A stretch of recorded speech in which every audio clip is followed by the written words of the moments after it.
There we go. Okay. So, welcome to the Lawtor's first GM Tips stream. This is proof of concept, but it is in itself also discussing one of Paizo's very first modules, originally written actually for D&D 3.5e, called Conquest of Bloodsworn Vale.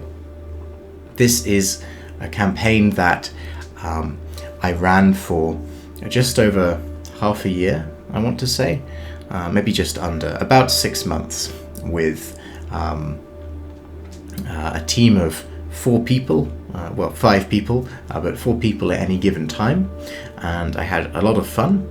But it's a conversion to Pathfinder 2nd edition, a conversion which I undertook to do myself so that I could tell the story in Pathfinder 2nd edition, and it's the sort of thing that I don't see a lot of discussion about online. Normally, when people convert official game modules to Pathfinder 2nd edition, they use Paizo APs.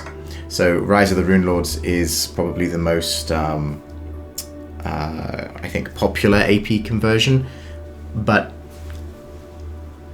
smaller modules like Conquest of Bloodsworn Vale are rarely given any attention. And I understand why. It is firstly difficult to even figure out that they exist. The only place you really see that come up is its own store page, which is buried on Paizo's website. And oh, thank you for letting me know, Wiston. Yeah, absolutely, I can do that. There we go. Hopefully that's a little bit better. So, you don't see these sorts of modules come up in discussions very often. They are very, very old-fashioned. It's early Paizo, and thank you, fantastic. And it's a shame, because this is one of the very first modules that is set in the Golarion world. Golarion as a campaign setting predates Pathfinder as a game system by about 2 years, a year and a half. And so there are, I think, about I want to say even 24 modules and 4 adventure paths that document and progress the world of Golarion that I love so much, but are largely inaccessible to players. A few of them have official conversions to Pathfinder 1st edition, Rise of the Runelords having an anniversary edition is the most obvious, but modules like Conquest of Bloodsworn Vale or Carnival of Tears or Journey to the Pharaohs kind of fall by the by, and that's something that I wanted to rectify. So this is going to be a rather straightforward presentation. Obviously it contains massive spoilers for the module, so if you think you might be a player in it and you don't want to deal with that sort of that separation, I would suggest actually not watching the stream. But if you don't think you'll be a player in this module anytime soon, if you're interested to see what GMing it is like, if you just want to ask me some questions about what the channel's up to or Pathfinder in general, all of that's completely fine. I think we will get a couple of the players who joined me in beta testing this module in Pathfinder 2nd edition watching or possibly even participating. If any of you guys are in the chat, feel free to say hello, because your input would be greatly appreciated to see it from the player's perspective, because this is really from the GM's perspective. It is GM advice. Players outnumber GMs.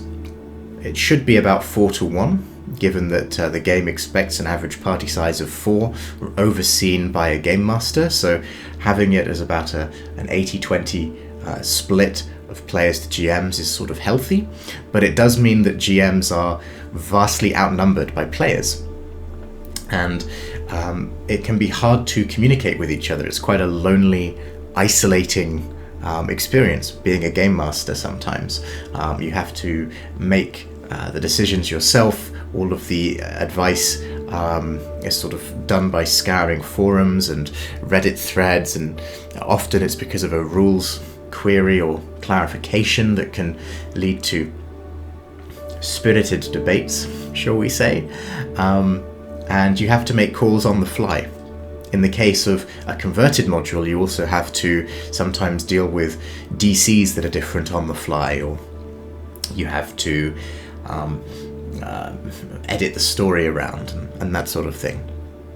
Some of this can be mitigated if you're running homebrew, but I am a bit unusual, I suppose, in that I don't enjoy running homebrew stuff. I really love Golarion as a space to tell stories, and I almost exclusively tell those stories that are documented in official modules. So let's see how this goes.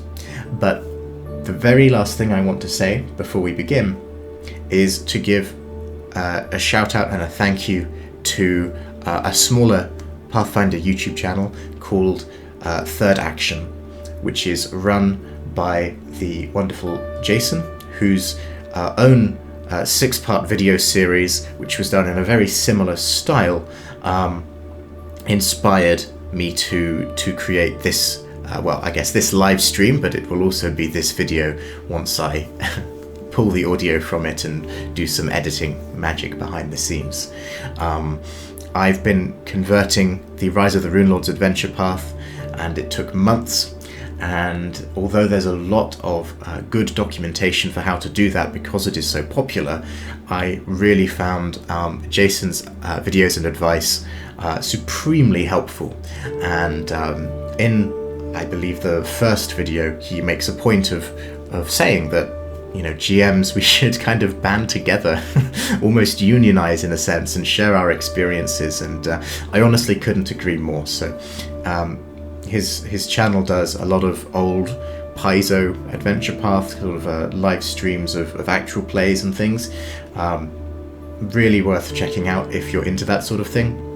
And he's just a lovely guy, so a big shout out to him and his channel and team at Third Action. Okay, so what the hell is this module? Well, it's a game mastery module that was first published in July 2007. Hopefully the slide has just changed, by the way. I'm looking at it half through OBS and half through YouTube Preview.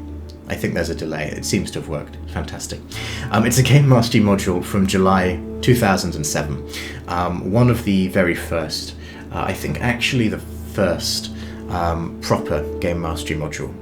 There was a module published a month prior called Hollow's Last Hope, which is only 16 pages long. It's free. You can download it from Paizo's website if you want to check it out. And it was Paizo's contribution to free RPG Day 2007, which they've a tradition that they've proudly continued ever since then. But their RPG Day modules are always, I think, 16 pages long and only cover a level's worth of play, or sometimes even less. Whereas Conquest of Bloodsworn Vale is a lot longer. Although the actual PDF document, if you purchase it, is 32 pages, which was normal for game mastery modules at the time, this particular module has a code W1, which stands for Wilderness Module 1. That means there's an emphasis on overland travel and exploration and kind of, what's the phrase, hexploration? Even though it's not actually hexploration, they use a square grid, but it's the same idea. And it takes a lot longer than just a couple of sessions like a free RPG Day module is.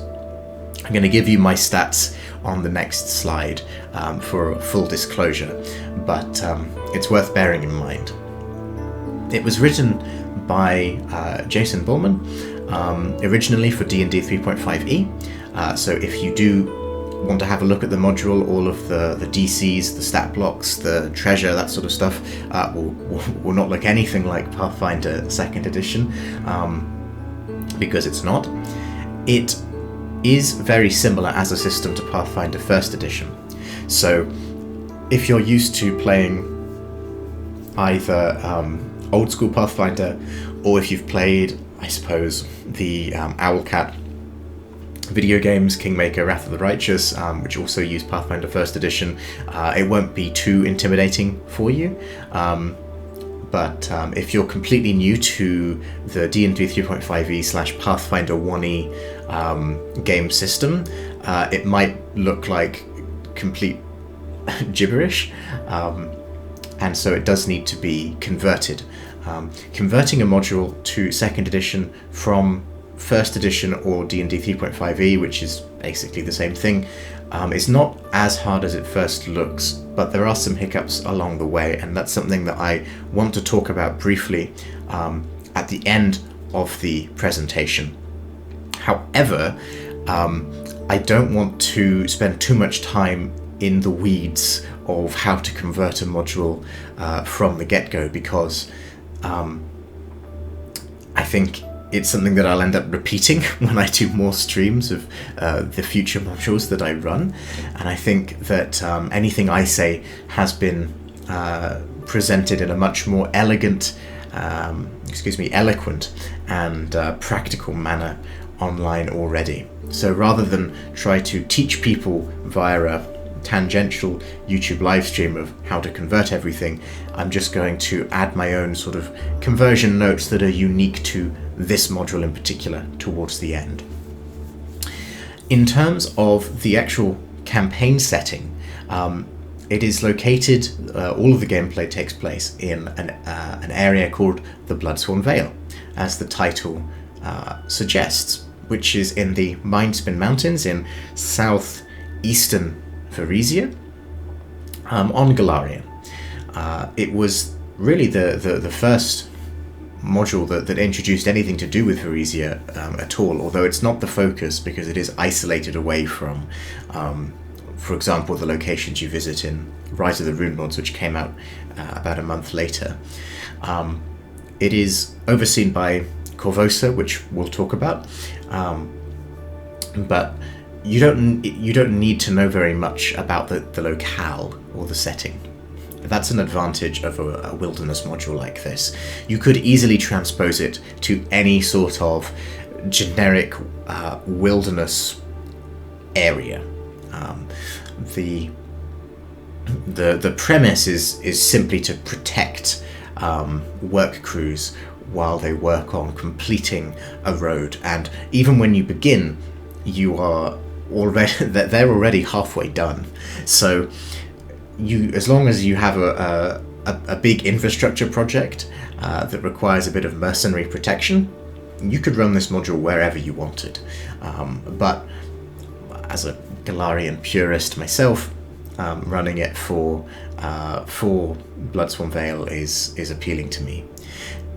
It begins at level 6, and once converted to 2nd edition, there's enough experience for some gameplay at level 8. So just over 2 levels worth of modules, of gameplay. But you may find that you don't quite hit level 8 if you have a party that isn't interested in doing absolutely everything, or if things go off the rails and you find yourself gallivanting around doing things that are not too relevant to your kind of objectives, which is always a risk in these sorts of modules. I think that it is a good level range. But again, there's no reason why you have to stick to this level. Encounter building is different in 2nd edition than it is in D&D, which is obviously a proficiency without level system. And actually, a variant rule like proficiency without level could work quite well in this sort of wilderness where a lot of the creatures are at or below party level, which makes encounter building a bit more tricky. So I think you could bump the level down quite easily. Bumping the level up would be harder because you may start to struggle to find sort of regular creatures to throw at the party, but there's plenty if you go digging around, so your mileage may vary. I ran it as written in this area. I started at level 6. I used the treasure tables that you can find in, at the time, the Game Mastery Guide, but I imagine GM Core now. And that's something that I'll touch on a bit later as well, but it should work more or less fine. And finally, the iconic classes for this module are Cleric, Fighter, Rogue, and Sorcerer. The iconics are the official sort of Paizo mascots. They have one for every class, and in the Game Mastery modules, they used to print on the final page a quick, like, one glance overview of the iconics stats, so that if you were just running it as a quick weekend kind of gig, then you didn't need to spend too much time creating a custom character if you just wanted to use one of the iconics. And I always got the impression that they may have been tested a bit more than all of the gameplay options that were available for D&D at this time, and then later for Pathfinder. And as it happens, our party almost matched this composition in the game.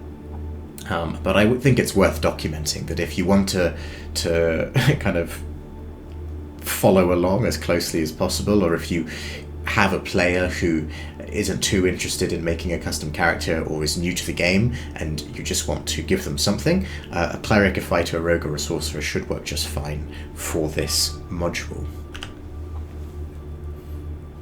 In terms of how I actually ran it myself, so I GM'd for a party of 4 PCs at any given time.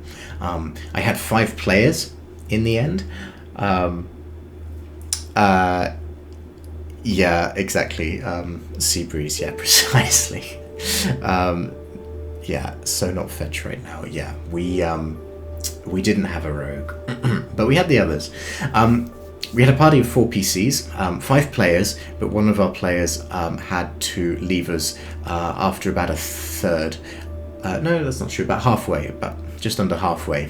And so a 5th player joined us, and simultaneously as those characters tagged out, one of my other players decided to introduce a new character and retire the previous character that he'd been running. So I ended up with 6 different player characters to work with, but never more than 4 at any given time.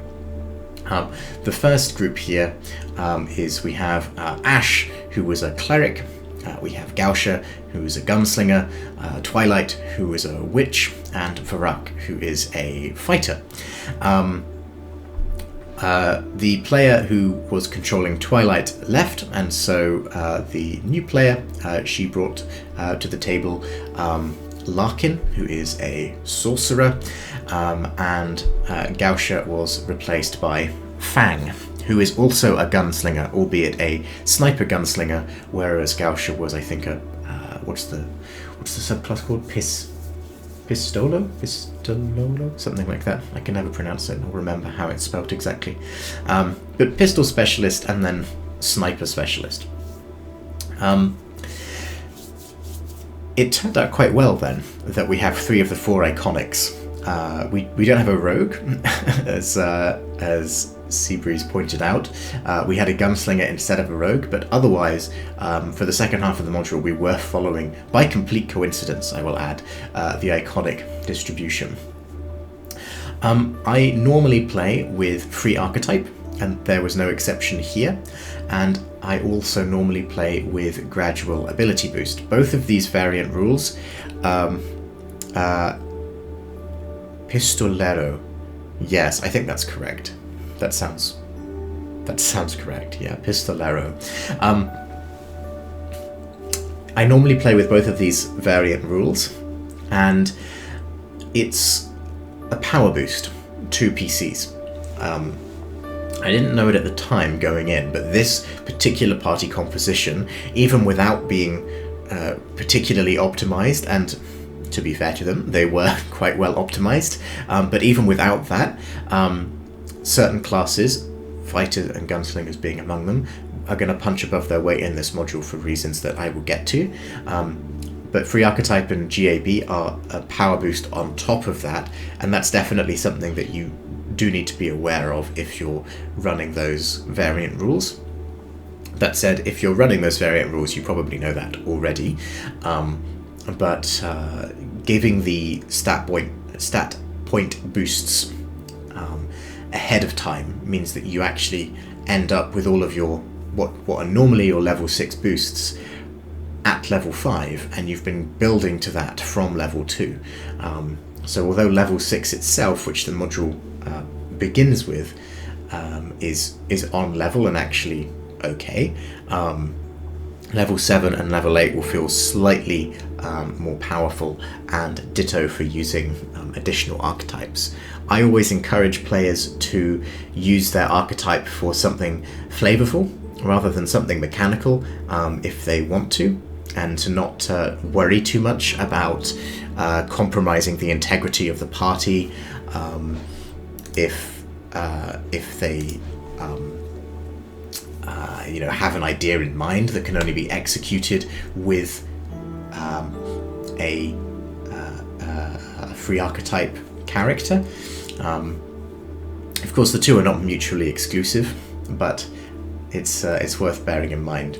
What's also worth bearing in mind is that the critical hit and fumble cards, which is the final variant rule I used, are not particularly balanced, and I do not recommend using them. I had not used them before going into this module. I ran 2 modules in 2 different campaigns, and I hadn't used them before, so I decided to use them for both of these campaigns, and it was an interesting experience with the hits and fumbles. I don't know if Seabreeze, I know you were one of my players. I don't know if anyone else, or any other players are watching at the moment. I'm not sure how you felt about them, but to me there's a couple of issues with them, which I knew going in, but sometimes you have to experience them to really prove it to yourself. The first issue is that it is a little bit unfair to marshals, because you're going to be rolling critical hits and critical misses on a nat 20 or a nat 1 more often as a marshal than you are as a spellcaster. Because if you're a spellcaster, then you have spells that are utility based, so that aren't relying on attack rolls, or you have spells that are save based, so you're not rolling anything, it's the creature or creatures you're targeting who are making the rolls. So because they only proc on attack rolls, marshals who might be swinging 2 or even 3 times around in certain situations, thinking of flurry rangers for example, are going to be getting nat 20s and nat 1s way more frequently than your spellcasters are. So when they're rolling well, they'll feel amazing, but when they're rolling poorly, it will feel like kicking them while they're down. So it is definitely, for better or worse, only going to affect your martial characters or characters who are making attacks in practice. Seabreeze says, I didn't hate them, but they were very swingy. As the sorcerer, I don't know if I ever saw one from my usages, and when they did come up, sometimes they really hurt, other times nothing really happened. Yeah, that's the other thing with them. They are not balanced. Sometimes it's something very, very niche or irrelevant. So it'll be like, oh, your shield breaks, which, if you have a shield, and it's, especially if it's an almighty, powerful, reinforced magic shield, could be quite nasty, but almost no one actually has a shield. One of our six characters used a shield, and I want to say none of the NPCs in the module used a shield. So something like that will just never happen. Conversely, I think there's at least one. It didn't come up. It came up in the other campaign I was running at the time. One of them is like, make a fortitude save or drop dead, or something to that effect. And things like that are just too risky to allow to go through. So I often found that I was adjudicating on the fly whether something was valid or not, and it made the critical hits and fumble cards a bit more of a burden than something that was really enhancing the vibe. So personally, I would not recommend using them, or at the very least, I would recommend using a custom deck. I don't know if one exists. I'm sure someone's made one somewhere. I might undertake to make it myself if not. But I would recommend using a custom deck and rolling with that, because the official one is kind of weird. Just as a disclosure, so that everyone's on the same page, when I was running the module, I did it online. I used Foundry Virtual Tabletop, which in my opinion is the only way to go for Pathfinder. Second edition, it is an upfront investment from the GM, but it's a license for life. It's not a subscription or anything like that, and for players it's completely free. The learning curve is a lot steeper than something like Roll20, which I used for many years, but once you get used to it, honestly, I don't think you can go back. You do have to host your own server though, or you have to pay a fee to a hosting service like Forge, which I did. So I ran it on Foundry via the Forge. So there is a little bit of a hidden cost there, but if you are happy to host your own server, if you have the specs and you know how to do that, that is a non-issue for you. We use Discord for our audio. We had weekly 4-hour sessions, and to complete this module it took us 23 sessions plus a session 0 that took 4 hours as well, which means the total time to run for this module for our group was just shy of 100 hours at 96. This is rather long. It was a lot longer than I thought it was going to be, and whether that's an advantage or not depends on you as a GM. For a 32-page PDF, you get a lot of bang for your buck in this module. I was not expecting this to take half a year, just under in sessions, but it did, and that's fine. But if you're on a schedule, or you're just trying to meet for a couple of weekends and then move on to something else, you might have to tweak this. There are ways that you can tweak it, but it's something to keep in mind. It takes a long time. I've prepared several of the early Game Mastery modules at this point, and I guarantee that none of them run for even half this long as the others. For example, Hangman's Noose, which is the module U2, released I think in January of 2008, takes place over the course of a single night, almost in real time, I think. It starts at like 6 p.m. and then finishes at 1 a.m. So it's like 7 hours in real time. So the most you're getting is 2 sessions if you're doing it second by second, maybe 3 if you're pausing for combat encounters.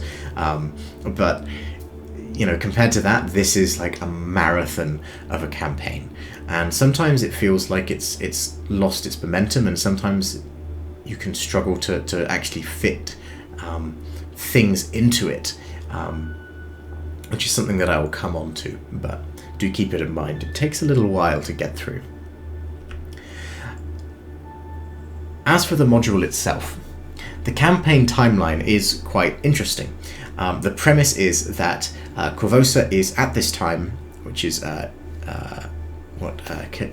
Calistriel or Erastus, 4707.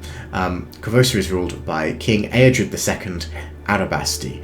I think he kicks the bucket or dies at the beginning of Curse of the Crimson Throne, so he's only got about 6 months to live at this point, if I recall correctly. But at this time, he's still doing just fine, and he decides to reopen the Bloodsworn Vale, or specifically the trade route that used to run through it. And he dispatches one of his most loyal servants, Sir Gyrod Tolgrith, to organise this venture. Sir Gyrod oversees about 100 people. Oh, thank you, Orca. That's greatly appreciated. Welcome.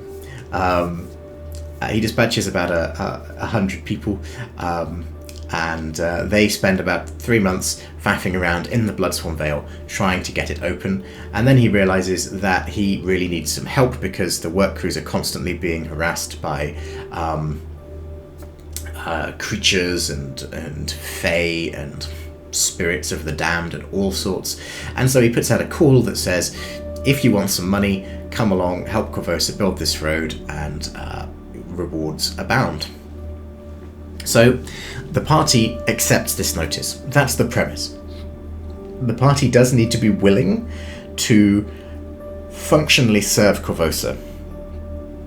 If there's a character concept that instead tries to undermine the Korvosan trade route, for example, if someone wanted to be a druid who was trying to preserve nature and thought that the road was an affront, that would be very tricky to pull off. The module is not prepared for it, and it would put all of the work on you to do that. So I strongly recommend discouraging those sorts of character concepts. They're not really compatible with this module unless you are determined to or you're willing to modify the campaign quite significantly to account for that. It also leads to the possibility of some inter-party conflict if some of your characters really want this road completed and others actually don't, or are serving their own agendas.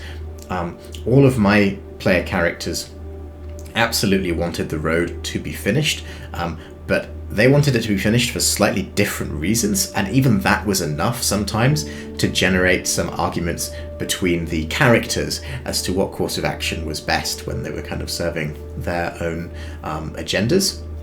It's nothing that we couldn't deal with in our context, but different groups might find that to be an unnecessary sort of drag on the module as a whole if they're just trying to get through, one event to the next.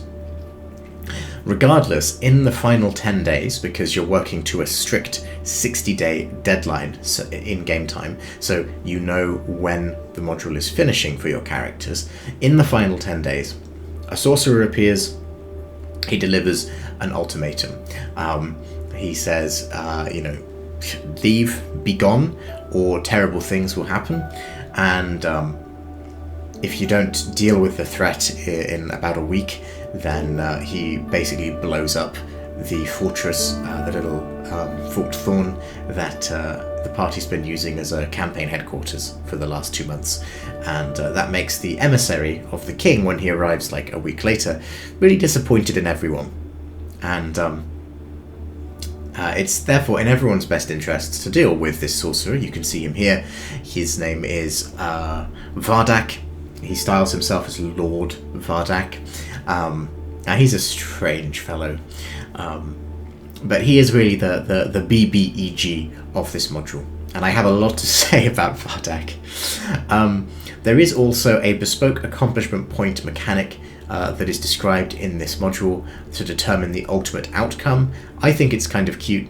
It's not hugely important that you stick with it. It's just helpful if you want to get an idea of the relative value of all the different quests that the party has to deal with through their time.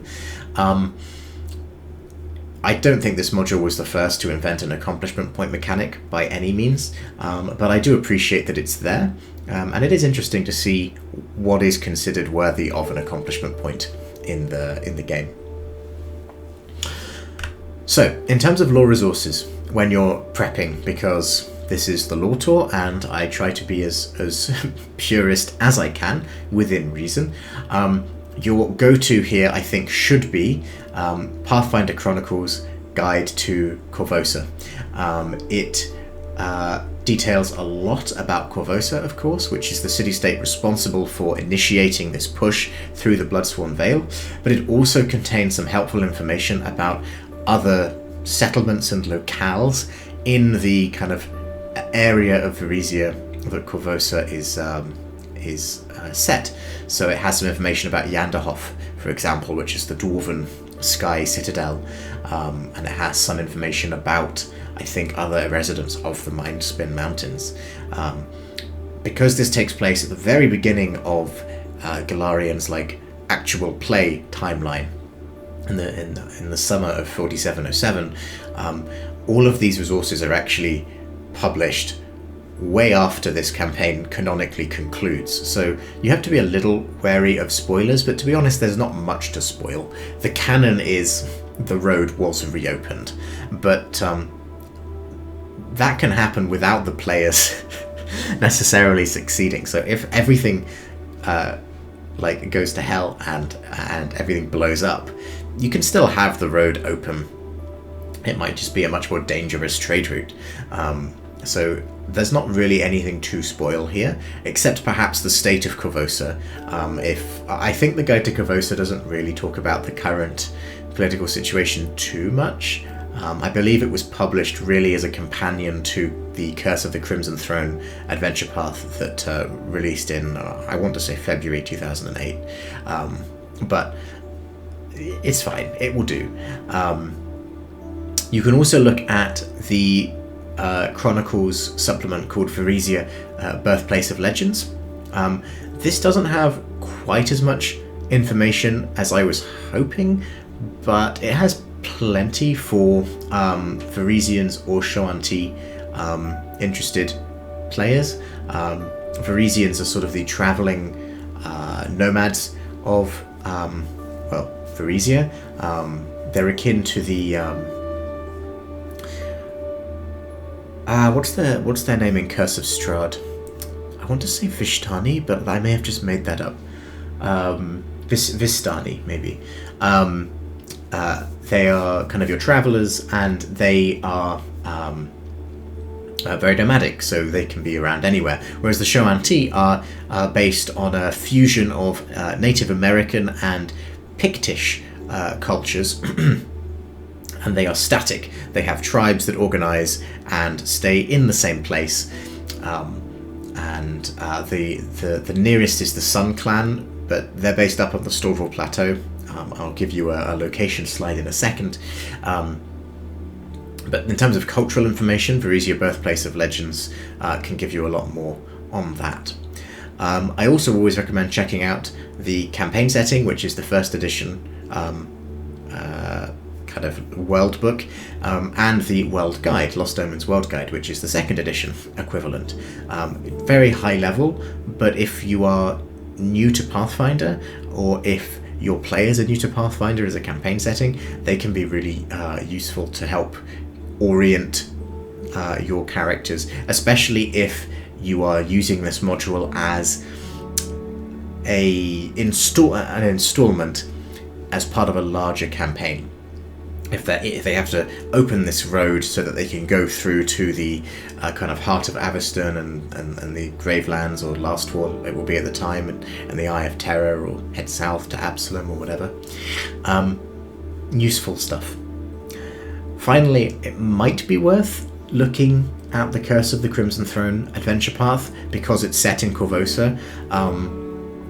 I didn't do this myself, which is why I've put a question mark. I don't know how useful it is. I would just query it if you think it may be useful, or if you happen to own it anyway, there's probably some useful information in there, but bear in mind it does begin half a year after this takes place, and I think the whole point of the adventure path is that there's a succession crisis, so the political landscape will have changed a lot, and I don't know if Bloodsworn Vale itself is actually relevant to the adventure path. My instinct says not, but it may be worth checking out. It's closer than a lot of the other APs you could be turning to. So here is a fancy map of the immediate area. Here's my most colourful slide. It is a little bit stylistic in that it makes the Bloodsworn Vale look like this enormous gap in the mountains that you could drive like an army through. It's not really like that.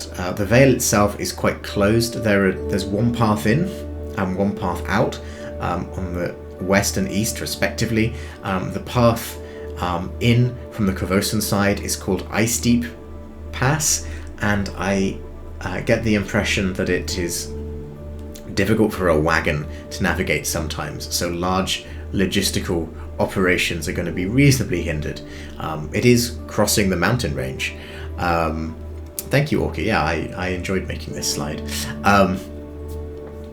And it leads to Nirmathas.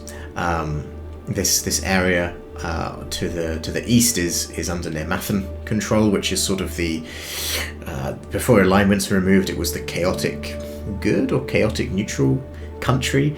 It's sort of a libertarian's paradise, sort of every man for himself sort of vibe. Lots of rangers and independent little villages that all kind of loosely ally with each other. The most important settlement there is called Skelt. I think it's built into like a cliff or the side of the mountain, so it's really hard to access from the Nirmathan side, but from the Bloodsworn Vale side you should come right to their backyard, which could be an interesting idea if you wanted to have a character who was from Skelt or from Nirmathas who was trying to open the Vale for their own reasons. But really the focus, I think, is on Korvosa, and I have 3 different ideas for Korvosa that are relevant, and I think that is particularly kind of easy to do. So if your players are looking for ideas, these are my suggestions. The Korvosan Guard runs Fort Thorn in Bloodsworn Vale. They're the ones you're interacting with. Sajira Tolgrith is, if not a formal part of the Guard, at least in charge of them. It might be that he's sort of minor nobility who's just sort of assigned to lead the Guard detachment. But the Guard are really providing the bulk of the labour for this effort, and so a character who is related to the Guard is a no-brainer, really. In our campaign, Ash, our cleric, he was a former Guard who had sort of retired or left for his own reasons, but decided to come back as a mercenary, partially out of a sense of obligation, I think, but also just to do something a bit more interesting with his life. There's also the Sable Company. The Sable Company is sort of the most probably advanced military presence in Korvosa. They kind of tame, I want to say griffins or something, and they fly around the skies and protect the city. They're a little bit more elite, a little bit more independently minded. I can't recall too much about them off the top of my head, but the Guide to Korvosa has a lot of information on them, and in our campaign, Fang was on holiday, having taken some holiday from the Sable Company, and his idea of a holiday was to go and help out taming the Vale with a massive gun. That was a fun idea and something that can actually work quite well, particularly because I believe the Sable Company has an affinity with monstrous mounts and that sort of thing, and there's plenty of opportunity to secure more within the wilderness. You could also be a noble from Corvosa. This is definitely a political initiative. It doesn't say this in the module, but if you cross-reference when this takes place with the Guide to Corvosa, you will notice that Corvosa is celebrating its 300th birthday in 4707, and so as far as I'm concerned, King Arabasti ordered the road reopened in celebration of its 300th year. And in our campaign, Larkin, as a character, she was dispatched to be the noble's eyes and ears whilst the efforts were undertaken. She was the blue-blooded representative, and actually became the viceroy of the Vale in the conclusion of the campaign. But you're not limited to Corvosa. Citadel Vride, possibly Vrade. I say Vride because I think it sounds a bit more Hell Knighty. But Citadel Vride is home to the Order of the Nail, which is an order of Hell Knights. Hell Knights are kind of your ultra-lawful faction in Galarian, normally more evil than good, but with removal of alignments you can play them however you want, really. Vardak was a Hell Knight from the Order of the Nail, freshly blooded, and was kind of off to prove himself by kind of representing the Citadel's interests in seeing the Vale conquered and tamed and frankly purged of all things that he saw as an affront to civility and normality. Was not really a good person. Like, was definitely a fantastic character, but Vardak the Hell Knight was not a good person, and it's a good example of you can play a character in this module who is not necessarily a good person, because conquering the Vale is really sort of an act of colonialism, really, although there are no humans living there, at least no human settlements or anything. It's just the wilderness, but we do have, like, at least one group of Fey living there. There are other sentient creatures who live in the Vale, and Corvosa is just going to bulldoze it, basically. It's up to the party to really modulate how that looks, and that is something that you will have to kind of consider as a GM as to whether you want to take this slightly darker approach or whether it's a bit more traditional. We had a bit of conflict in the party sometimes because of the, shall we say, different philosophies and outlooks of say our Hell Knight versus our noble or our Corvosan Guard representative, and it was never a huge problem, but I think it is something that I would caution against, or at least discussing quite thoroughly in session 0 if you do have character concepts that might conflict in this way. So, moving on. Skelt, we didn't have anyone from Skelt or Nemathus, but as I said, if you want to be a Nemathan trader, I think that's absolutely valid. We also didn't have anyone from Yanderhof, the Dwarven Sky Citadel there in yellow, and it's almost a shame. Like, it's a really interesting place. There's not a huge amount of information on it, but you do have the number of Dwarven guilds, which have a treaty with Corvosa to trade. It's called the Treaty of Crystal Rock. Crystal Rock is on the map there. It's a fancy cavern, basically, that's owned by the dwarves of Yanderhof, and a pact was signed there between Corvosa and Yanderhof that basically said they are consistently looking to secure better trade routes and avenues of trade, and so it makes perfect sense to me that the dwarves of Yanderhof would be interested in making sure that this initiative from Corvosa is successful. More trade flows in from Skeleton and Mathis, more trade flows in to Yanderhof and the Dwarven guilds. So I think being a dwarf or even being a Sky Magistrate, who I believe are the kind of foreign representatives of the Citadel. They're responsible for making sure that foreigners are behaving themselves in the Citadel, but also for facilitating external relations. So if you want to be a Sky Magistrate or a representative of a Dwarven Guild, go for it. Really interesting idea.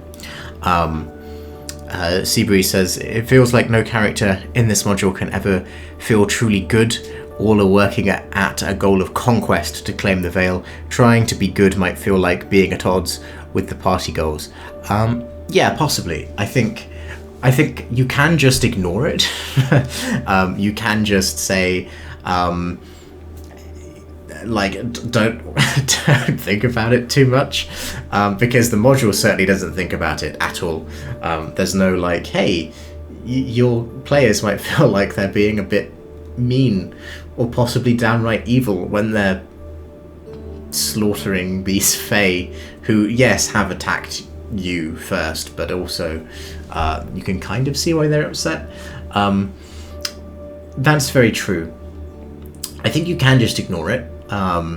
If you are taking it a little bit more seriously as a table, then yes, I think it can be difficult to reconcile. That in itself is very interesting, but you can sort of devote as much energy to it as you want to. I think a lot of tables would prefer to not even worry about it and just, onwards you go, and that's very valid. But yeah, it does give you the opportunity to think about that and to make characters who are not your classic, save the town, slay the dragon sort of people. My final suggestion for character concepts really is perhaps a Shoanti of the Sklarqua, which is the Sun Clan. They're based on the Storval Plateau, and you can just see the very southern tip of the plateau in the top of the image there, in orange. They are a little far away, but it is documented that a clan of Shoanti used to dwell in the Vale and was then basically destroyed, like they were killed, and the survivors pushed into Varisia proper during the Everwar, which is the Chilaxian expansion, when they were building their empire hundreds of years ago, about just over 300 years ago, I think. And there is actually an event in the module with the Shoanti kind of spirits. So it is interesting to have Shoanti as a concept, although why they're helping Corvosa claim the Vale is sort of, I don't know, their business. We had a Shoanti character, Gausha, or Pistolero character. They were an interesting fellow. I think the concept was sort of that Gausha was serving their own goals, and it was tricky to integrate that into the module, and I think that's why the player ultimately swapped Gausha out for Fang, who was a lot more straightforward from the Sable Company. So you can have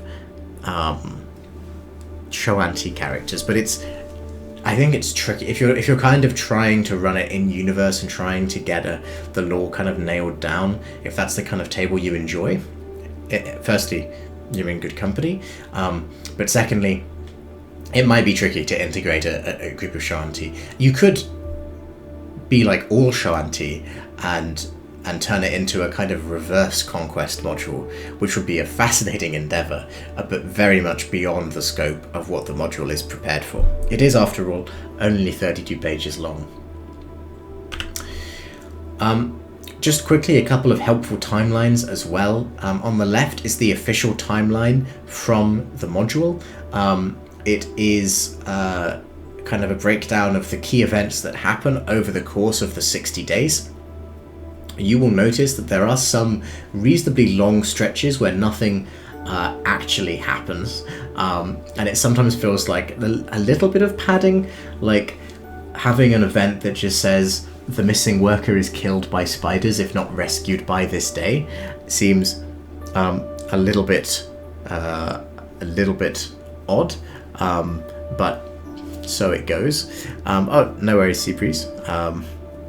Thank you very much for joining me. Thank you for playing in the campaign, and yeah, have a good night. Yeah, so we have a 60-day timeline here. It is useful to follow. I wouldn't worry about following it too strictly. I'm going to elaborate a little bit more on that, but I wanted to include it just to contextualize how you as the GM are encouraged to view running this module. You're just kind of day by day, on this day, this thing happens, on this day, this thing happens, and so on. The timeline on the right is something that I made myself, drawing from different sources of information and lore. As you can see, the city is 300 years old, as I mentioned, so I think it's good to have the conquest be linked to some sort of massive celebration, published, pushed for by the city powers that be, but worth documenting. This is the Vale itself, and as you can see, it is not as open as the previous map made it appear. We have a couple of interesting things to note for the GM's eyes only. Firstly, most of these points of interest that are highlighted will not be visible to the players when they begin. It is a case of exploring and discovering locations as you go, or sometimes things happen and then the party is compelled to investigate and go to certain locations.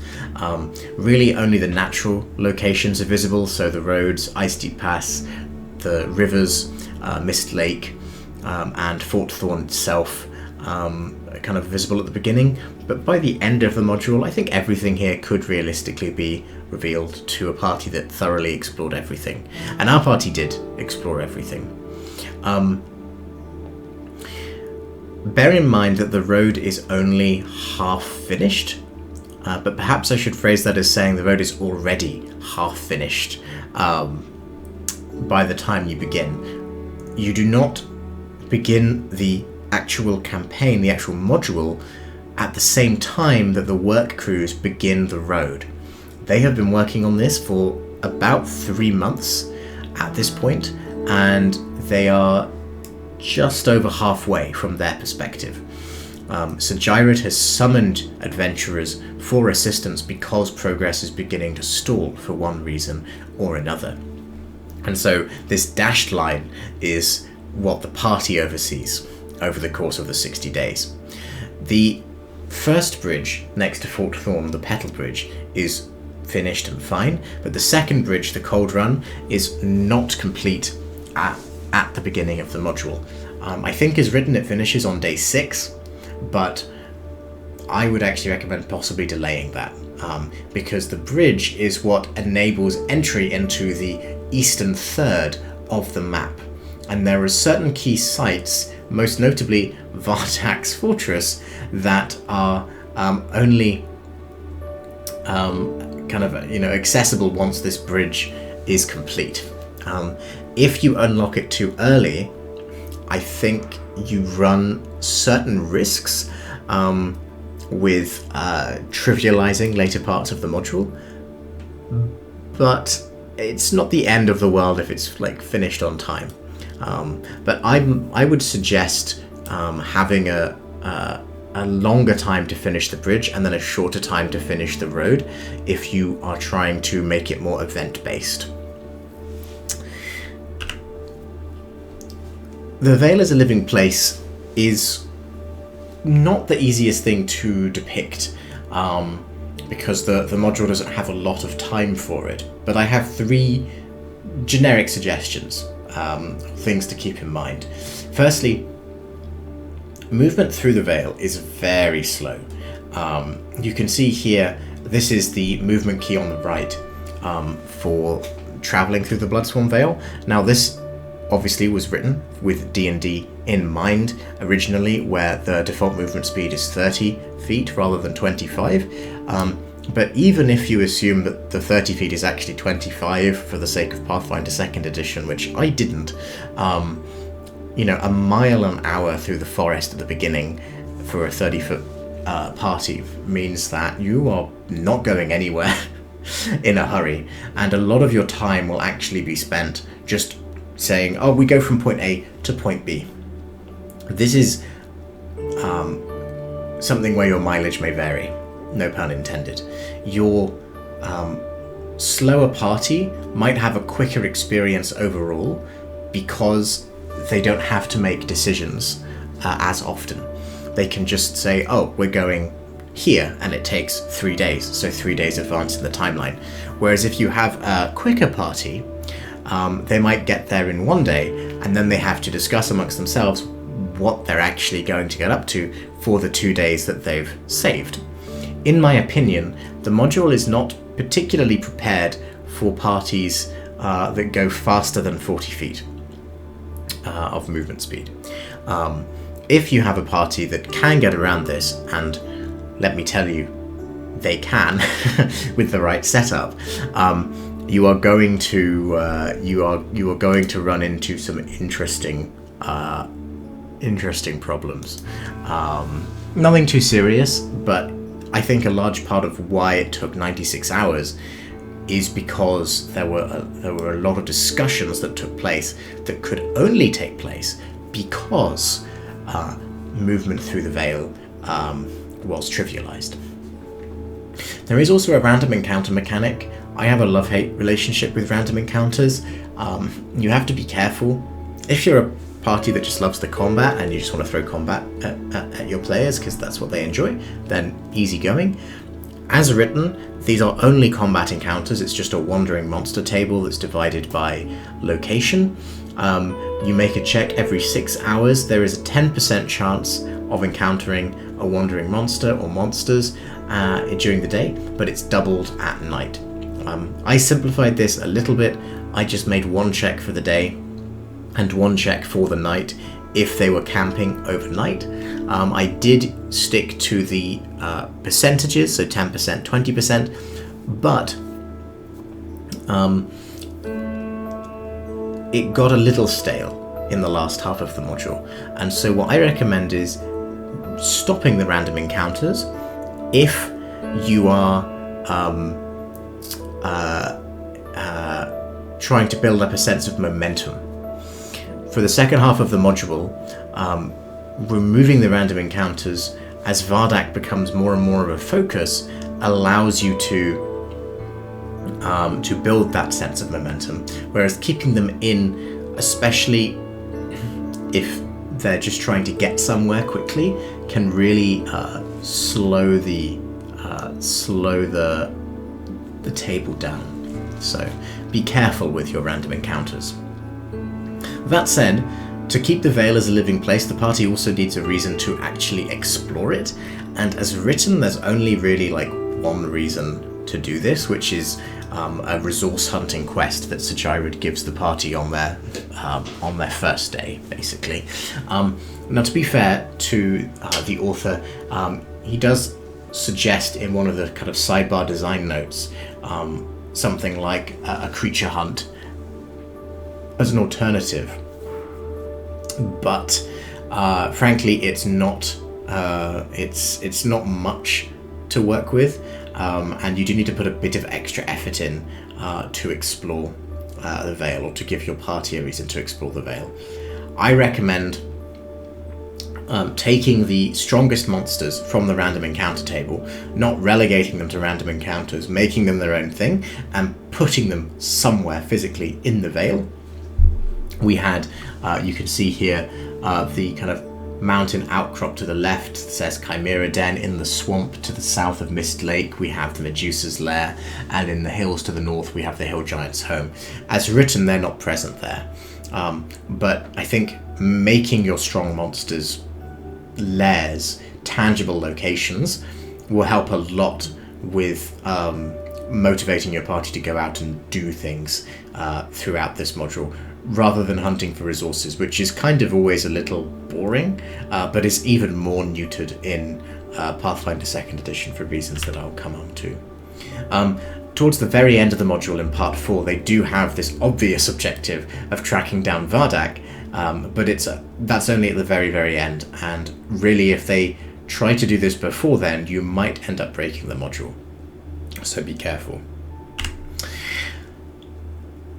Let's talk about what you actually do then. The module is split into 4 parts, 1 through 4. Part 1 is called Missing Workers, and it is simply the sort of tutorial, if you like, the prologue, the introduction.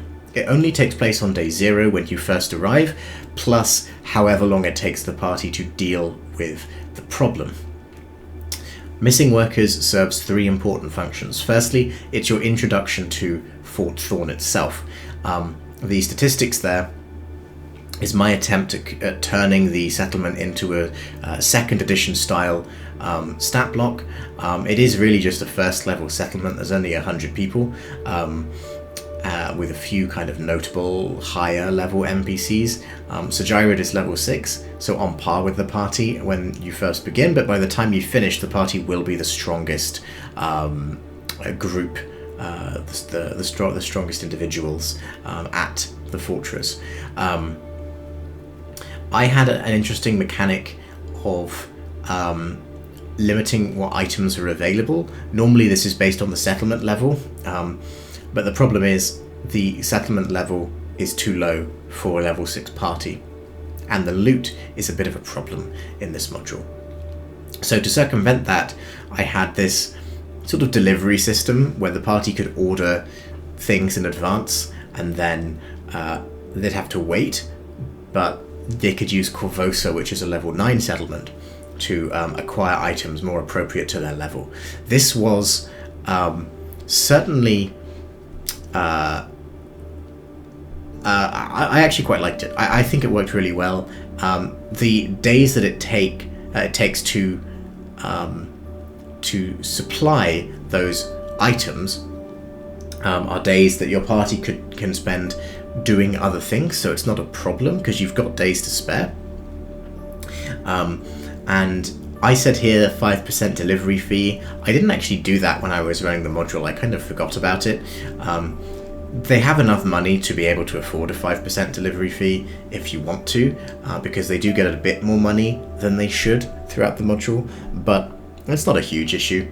And you do need some way to give them items that are on level. You can just hand wave it. I mean, I've basically treated it as a 4th level settlement, even though it's only a 1st level settlement, but whatever. Within Fort Thorn, although you have many named characters, Sajirid is the only critical one. If you just want to streamline the module and run it quite quickly, just use Sajirid and don't mention anyone else. Just have the Fort Blacksmith, the Fort Priest, the Fort Officer, whatever. Sajirid, however, is important, and you do need to establish both his attitudes and personality quite well as the vibe of the fortress itself. The overarching theme here is that Fort Thorn has suffered. The campaign has slowed, it's become a slog, people have died, people have gone missing, they're under attack, there's something sinister in the air, there's a curse on the Vale that means all of the water gets polluted every month. They're not having the best time.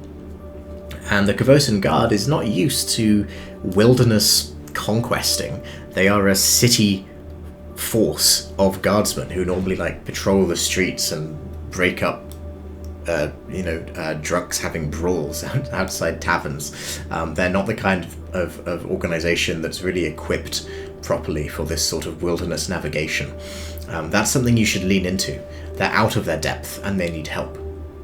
Sajirid does have his head screwed on quite tightly. He's a nice guy.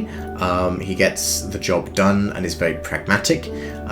He's also very loyal to Corvosa, so if you're going to have a character or a group of characters who are trying to undermine the conquest for any reason, you have to be really careful with how they interact with Sajirid to do it correctly.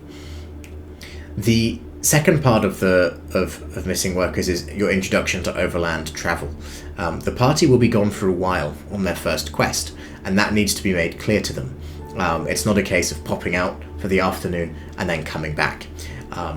So it will take, assuming that their speed is 30 feet, and it might even be 25 in 2nd edition, it will take them all day to get to the ambush site, a full 8 hours travel, and then another 8 hours travel back, but they don't even go back directly. They go to an ambush site, and then to a Fey Glade, and then back. It will take them a few days, and that's the closest event that happens. Everything else is even farther away. As time goes on, you can use the road, which is progressing at like a couple of miles a day or whatever, but it's not the be-all and end-all of shortcuts that you might think. So be careful. If you're doing resource tracking, you should introduce it now.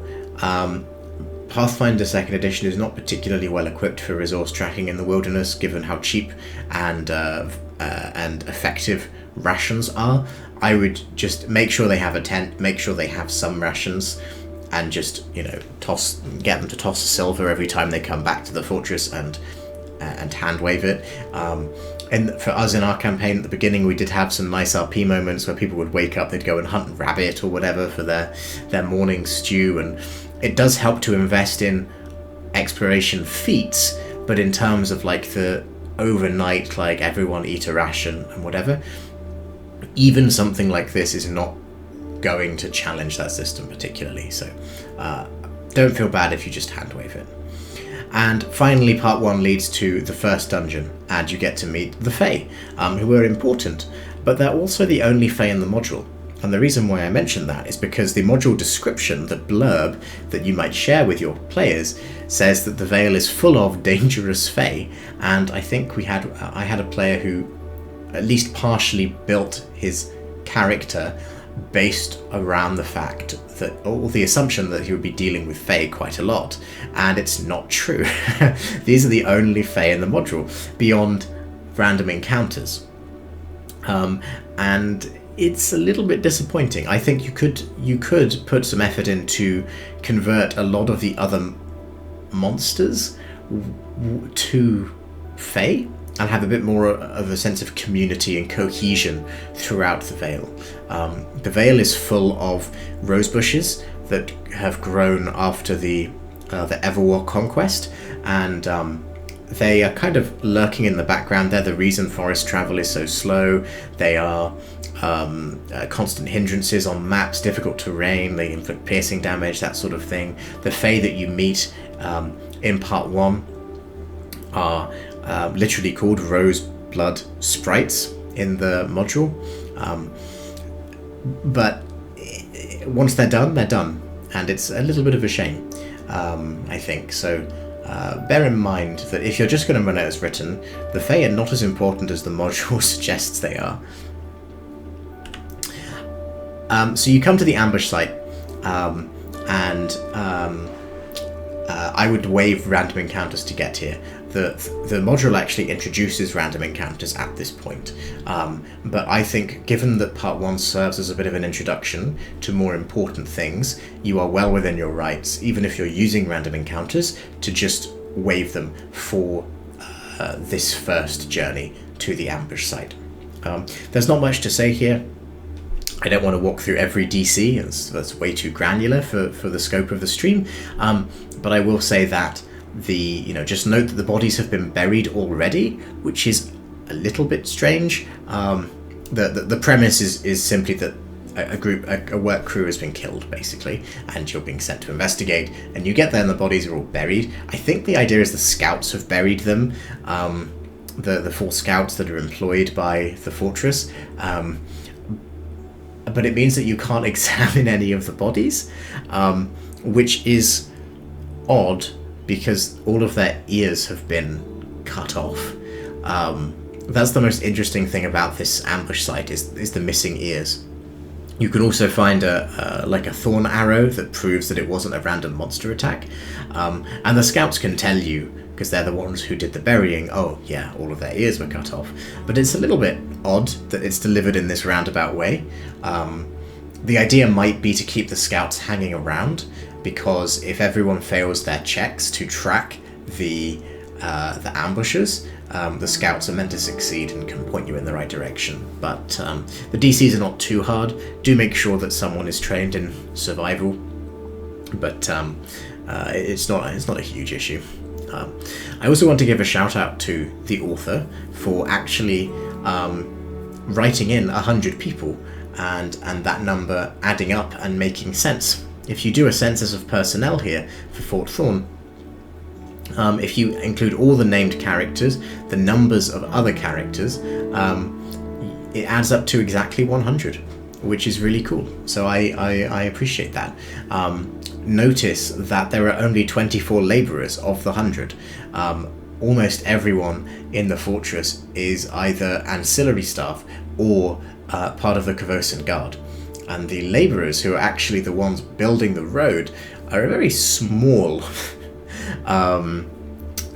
small percentage of the personnel here, which is a little odd, but I think it's trying to emphasize how dangerous the Vale is, saying, hey, look, we need 60 soldiers to protect 24 laborers.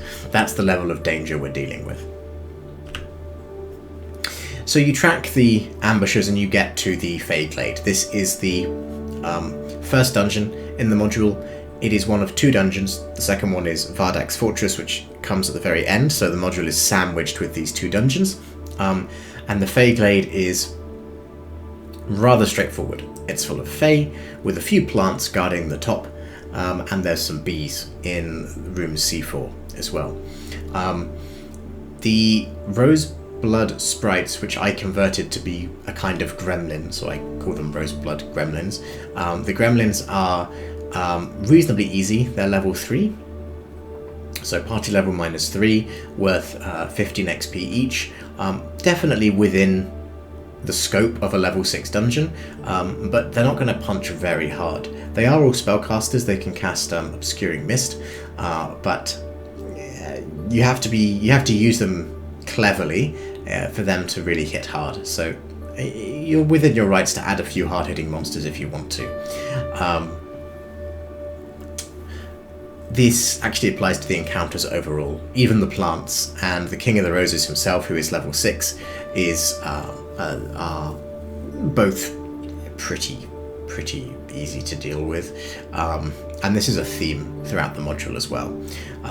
I don't have a problem with it for this dungeon because it's the beginning of the module, but if you want to make it harder, consider giving a lot of them the elite adjustment. There is a little kind of content warning in case anyone at your table or yourself don't really like themes of cannibalism or cannibalistic themes. The Fae are eating human flesh. I guess it's technically not cannibalism because they're not humans themselves, but you know, it's the imagery is very similar. There's a piece of art in the book that is Valeros, the fighter, looking horrified as he stumbles onto this Fey feast at the table, and there are skulls and suspicious-looking meat strewn about the place. So it's not hugely relevant. The reason why the Fey have been cutting off the ears of their victims is to make an offering to Vardak. They're being coerced. And Vardak needs them for his sort of immortality machinations. So it's a bit convoluted, it's a bit odd. Feel free to hand wave it away. The important thing is that they are not attacking the Fort Thorners of their own will. They are being coerced by Vardak. It says that there is an offering box somewhere out in the Vale where they place their offerings, and every month the Flame Drake comes and collects the offering box and brings it back to Vardak. As written, you cannot find this offering box, and my players didn't because it's not meant to be found. It's just sort of flavour for the GM, but it does mean it's kind of hard to explicitly link this to Vardak, which is something that you might want to change if you're hyping Vardak up as the big threat of this module. On the other hand, the reason why you are not supposed to make this offering box a huge deal is because there is meant to be a bit of a social encounter with the gremlin in charge, who is just called the King of the Roses. What's really odd is that the way the dungeon is set up more or less precludes this from happening, in my opinion. A lot of parties are just going to go in guns blazing, and the reason for this is that you begin in C1 on the bottom left of the image there, and you are ambushed by the gremlins who attack you on sight, and then flee down the stairs, down C2, into the dungeon. So everyone's alerted by the time you get there, potentially. If any of them get away, at least. Even if they're not alerted, when you enter C5, the large central room, where they're having their cannibalistic kind of feast, the King of the Roses is not immediately available. He's in C9, which is behind this wall of thorns and rose bushes, and there's this weird speech that the gremlins give where they say, oh, if you want to have an audience with the King of the Roses, you have to make these offerings, and it's kind of a clownish challenge. Excuse me. And so you're sent on this goose chase to get these offerings that part the rose bushes and facilitate a conversation with the king, which will probably lead to violence. But the odds of your party not alerting the roses and the gremlins down in the basement, not just storming in and killing everyone on sight straight away, cooperating with the ridiculous demands of the gremlins to acquire these items for the king, and then holding a conversation with the king long enough to actually get information about Vardak. The odds are basically zero. Excuse me. So, in my opinion, it would be better to have this rose wall parted from the beginning. Have it as something that can be closed rather than opened. Have the king be able to retreat behind it if combat gets out of hand, and that gives a reason for the party to explore the rest of this modest dungeon first. And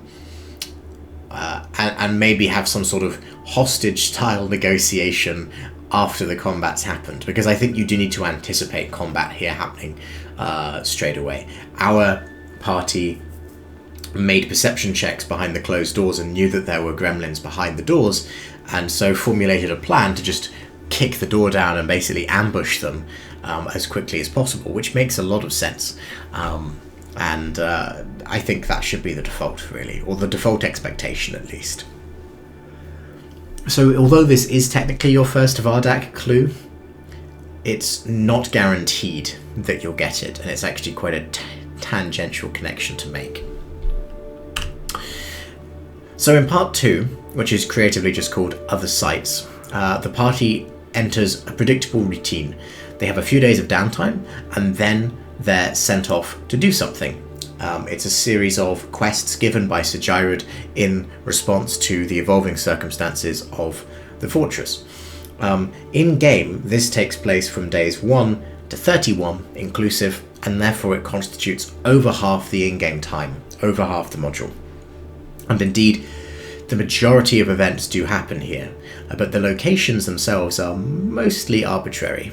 By which I mean you can see on this GM version of the map, it will say like, oh, location H in the swamp, that's where the Lizardfolk settlement is located. Feel free to ignore that and place the Lizardfolk settlement anywhere else. It doesn't hugely matter. The only important geographical distinction of this module is that the eastern third is cut off until the bridge is completed. And even then, if you have fly or if you can make a swimming speed or something, not even then but that's the idea. So you should be putting your important save till later encounters in this eastern third of the module. But apart from that, you can move around however you like. There's limited combat in this. There is a bit, but a lot of the events are RP based.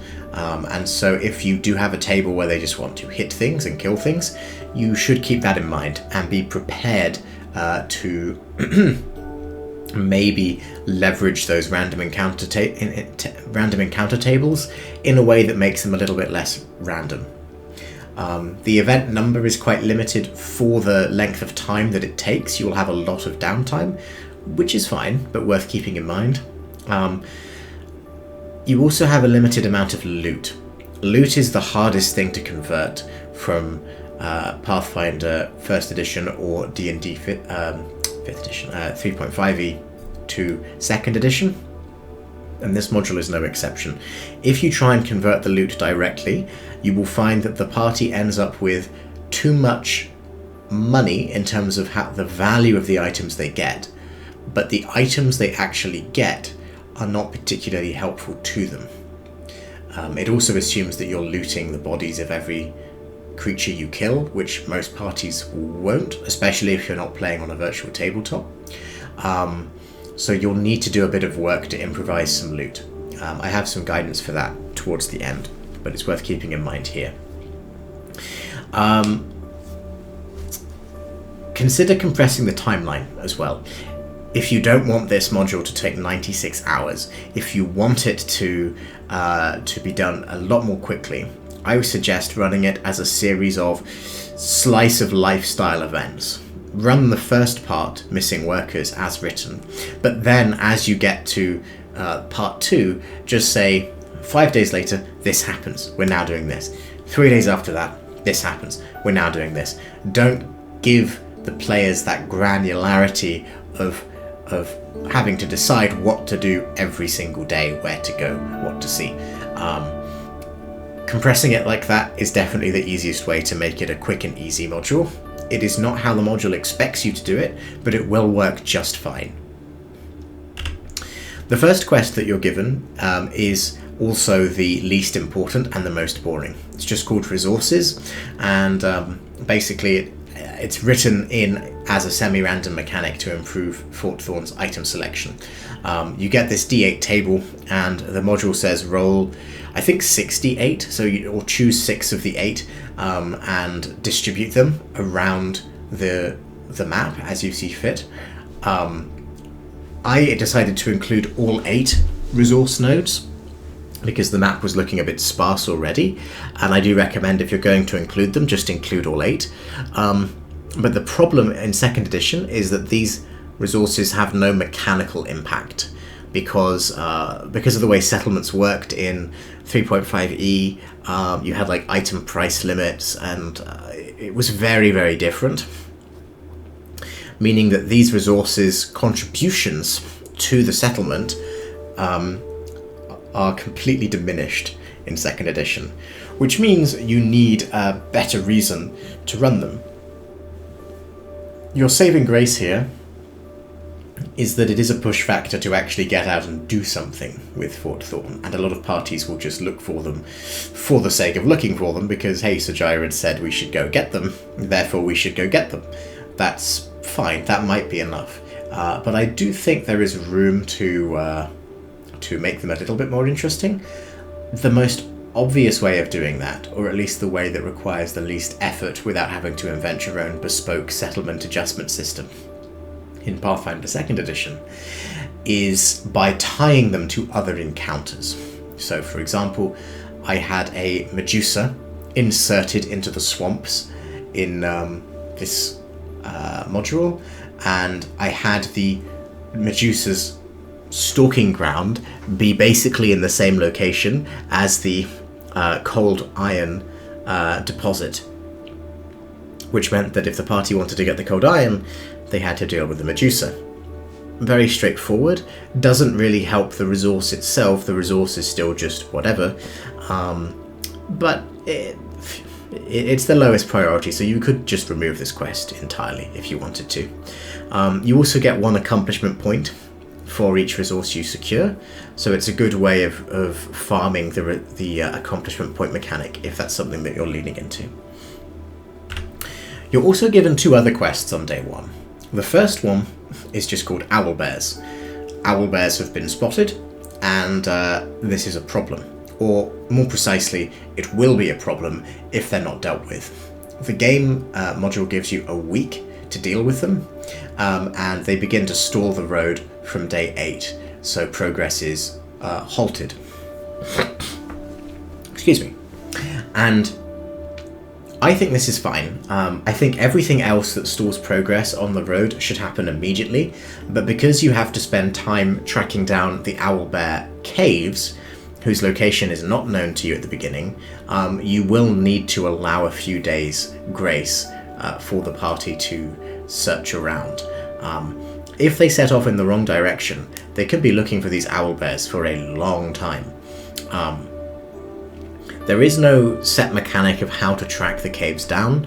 What I did is on the overland travel for exploration, I would say, hey, okay, make a blind survival check and fast forward time by a few hours, and I would tick off, I put a little flag down on Foundry, tick off and say, right, based on these results, this is what you find in this and surrounding tiles.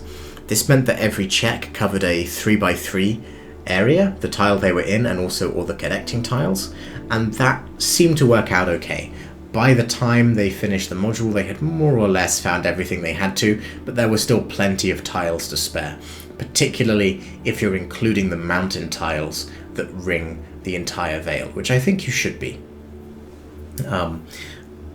Very straightforward. You could do it in a more sophisticated way. I'm sure there are, hexpiration rules from like Kingmaker or Age of Ashes that you could try and modify, but I don't think it's worth the effort for how little you actually need to scour these locations. But Owlbears is definitely the one where it comes up the most. So if you're going to have a mechanic, now is the time to use it. In terms of this encounter itself, it's very straightforward. It's a load of Owlbears. They are level, I think, 4, so a decent challenge in numbers for a party, and they have a scream attack that frightens PCs even on a success, which reduces like all of their DCs, including their AC, so they'll feel a little weaker when Owlbears start savaging them. The encounter's balanced fine. 2 important things to note. Firstly, there are Owlbear cubs as loot, as written. This is an interesting opportunity for any animal companions, druid kind of characters, anyone who's from the Sable Company.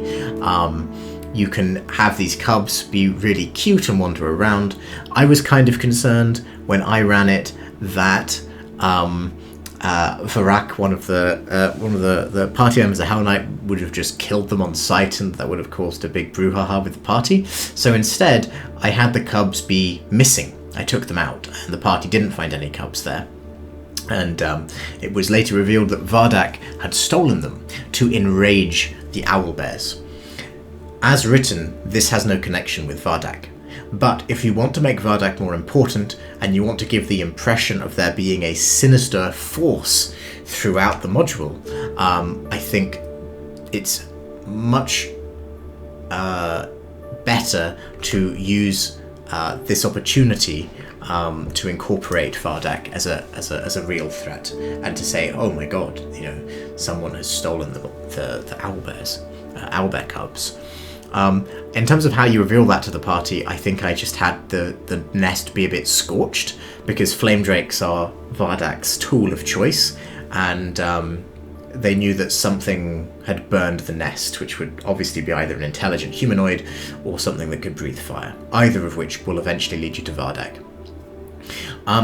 One of the few pieces of loot written into the module is found here as well. There is a Cloak of Illusions, formerly known as a Cloak of Elvenkind if you're using the the Premaster, although they do actually perform slightly differently mechanically, so you could have Cloaks of Illusions and Cloaks of Elvenkind in your adventure if you wanted to. Level 7 item, so it's on level for a level 6 party. It's fine to give to them.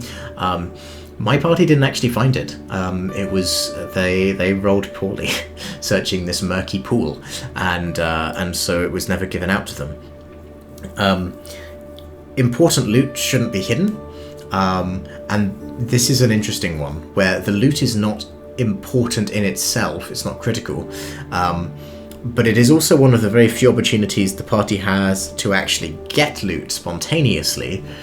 So it might be worth just making them find it, because you are starved for loot in the early parts of this module. And the third quest that you get on day 1 is Pollution Lake. This is probably the most interesting quest in the entire module, in my opinion. I had the most fun with it, and I think a couple of my players did as well. You get it on the first day, but you can't do anything about it for at least a week, because there is a curse on the Vale, a remnant of the great battle that took place between the forces of Cheliax during its expansionism and the forces of the local Shoanti clan who used to dwell in the Vale.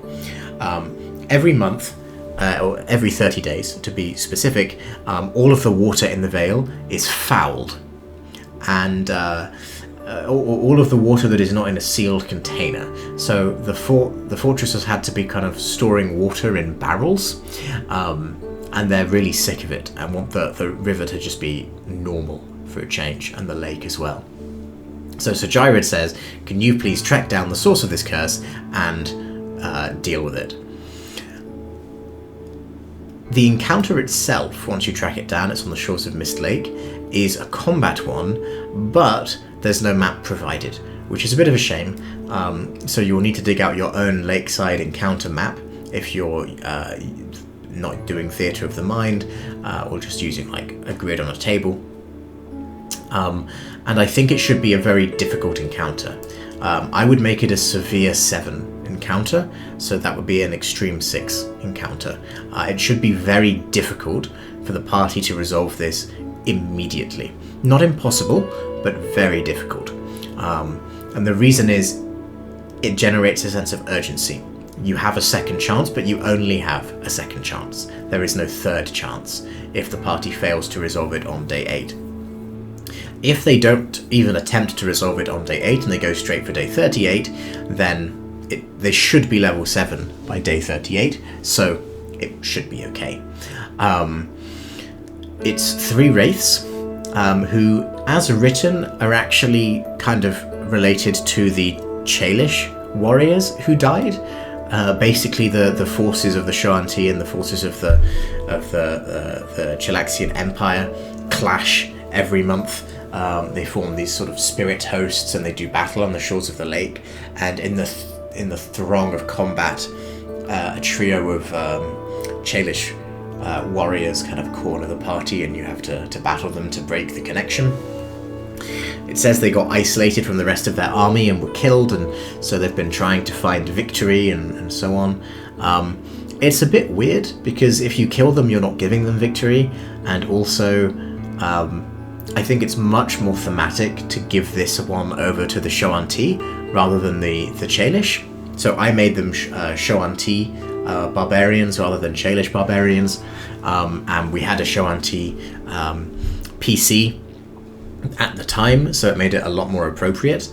And this whole idea of being connected to the land and the wounds that have been inflicted upon the Vale from the conquerors is a lot more poignant to me than just battling the conquerors again. So it's just my suggestion. There is no Vardak connection, but that's fine in this case. I tried to link most things to Vardak, but this one shouldn't be related to Vardak. This happened hundreds of years ago, and it helps gives a bit of depth to the Vale as well, rather than just have Vardak be behind literally everything. And there is a little bit of loot. It's like a powerful fortification shield. If you convert it to 2nd edition faithfully, it's like level 13, way too valuable for the party. I suggest just removing it outright. It's hundreds of years old. It should have gone by now, lost in the lake, and just give the loot somewhere else instead. The next quest happens on day 9. It's a Hermit. As written, a mangy wolf trots up to the fortress, drops down an invitation, and then leaves. That's fine, but I had almost like a sentient fox, like an awakened animal, do it instead. I think it's a bit more interesting to have a party engage with a talking posh fox. Have some fun with it. Either way, there's this hermit called Oakbrow. Basically lives in the Vale, is concerned about the progress of civilization and the impact that it will have upon nature here, and so wants to talk it out with the party. Well, with the fortress, and then Sir Gyro says, hey party, go deal with this. This isn't a combat encounter. Oakbrow is like level 9, I think. He's quite strong, so not impossible for the party to deal with, but it will be like a severe encounter if they do turn it into a fight. He's a powerful druid and also an alchemist, and you're meant to just talk with him, basically. 2 reasons not to kill him, basically, if you have a kind of murder hobo-y party. Firstly, he's the module's lawmaster. He's the person who knows the history of the Vale better than anyone. He knows the kinds of creatures that dwell here. If you're putting powerful creatures on the map, I think he should know roughly where they're located.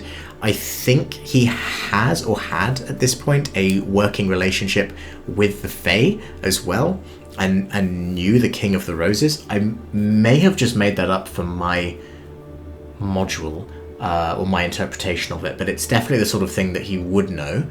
And so removing him from the equation by killing him, or otherwise having a massive falling out with him, is punished by removing that source of information from the party. So try and keep him alive and on good terms. He basically wants half of the Vale's resources untouched. So if you've distributed 8 around the Vale, I basically said that 4 of them would no longer count for accomplishment points, even if they were located. Really simple way of doing it. I think it worked well. The resources are also low priority, so the party will feel fine to bargain them rather than asking for other things where the party might be a little bit nervous.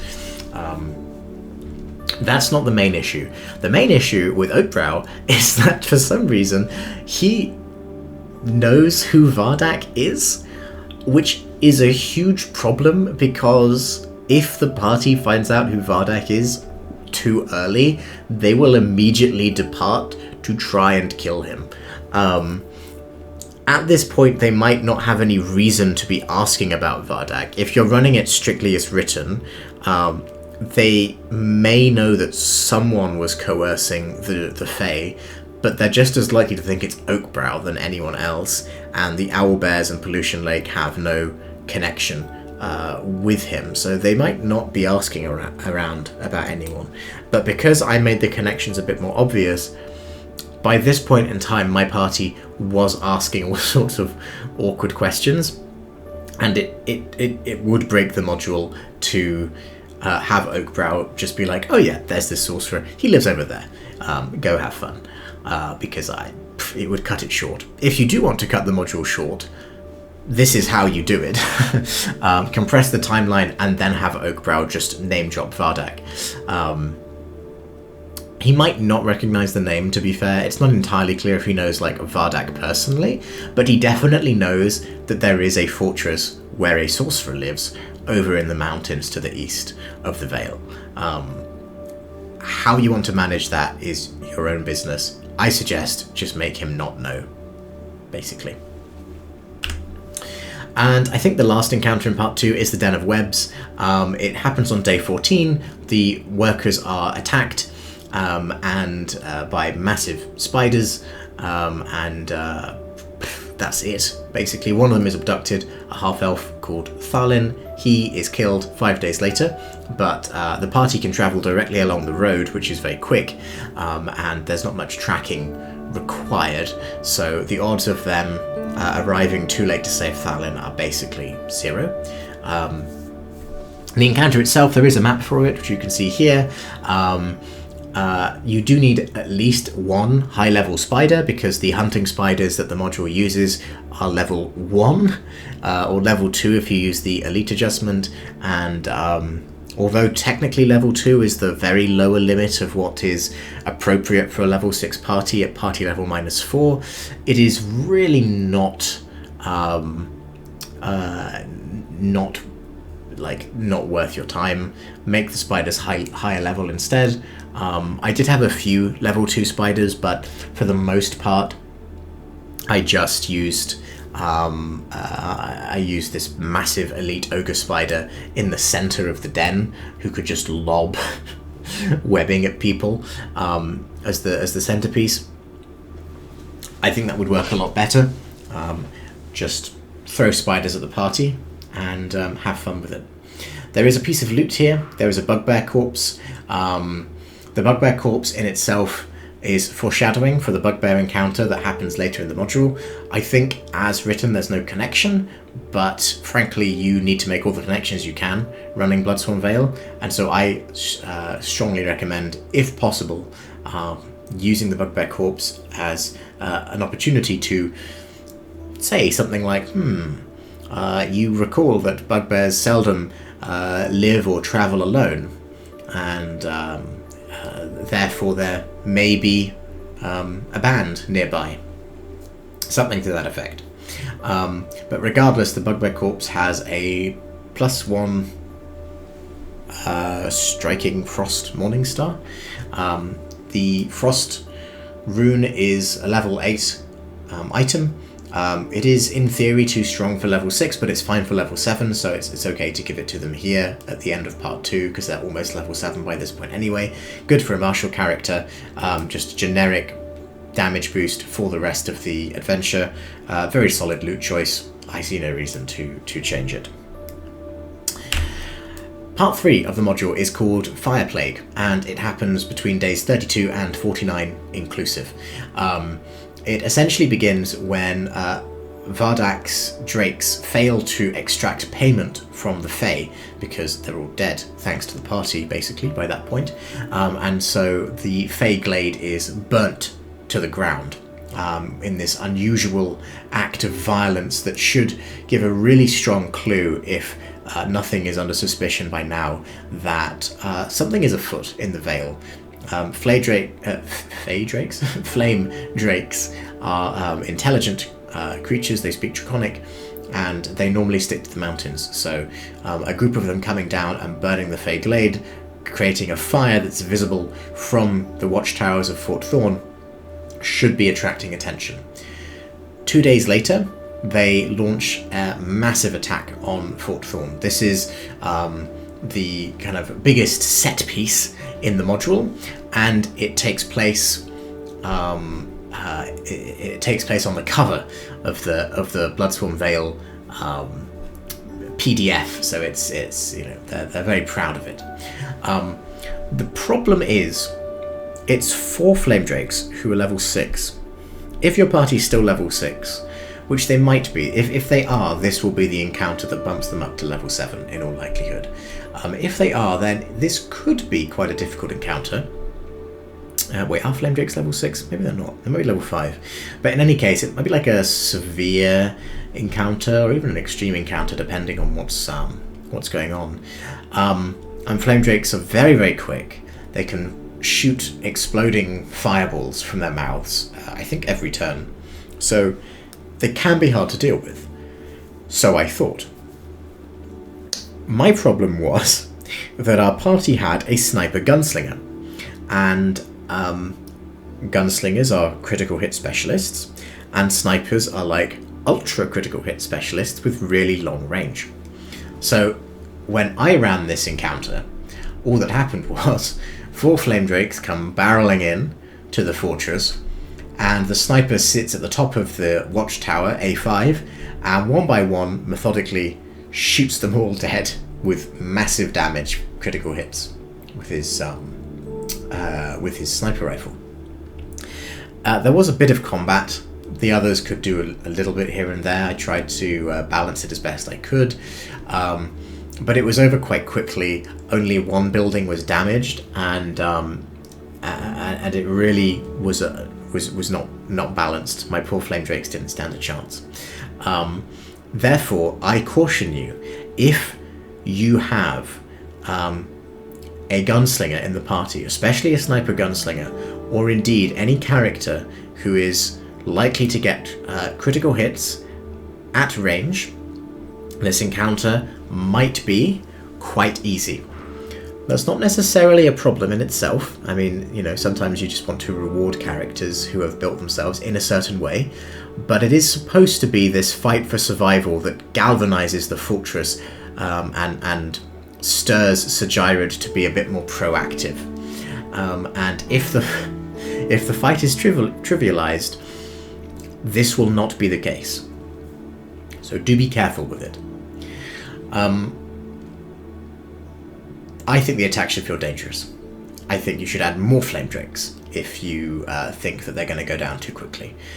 Make the party run around, make them have to distribute water, set the buildings on fire, destroy a couple of the buildings, burn holes in the walls, pick up random guards from the tops of towers and drop them onto other guards' heads. Do everything you can, and if they're going down too quickly, throw in wyverns as well.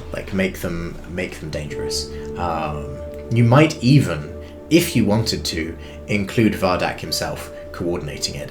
That's very dangerous because the party will focus fire on whatever Vardak is riding to try and bring the mount down and alpha strike Vardak, but you could incorporate him directly into this assault if you wanted to, make it more about him, and especially if you wanted to compress the second half and speed it up.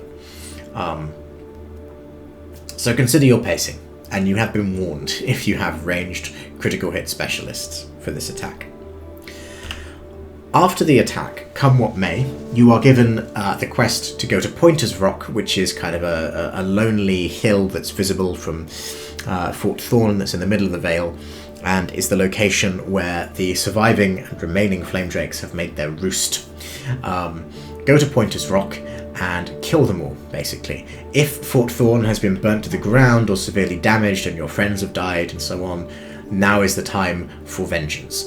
If, as was the case with my party, you have just killed all of the flame drakes without any difficulty, then instead it's just an opportunity for slaughter.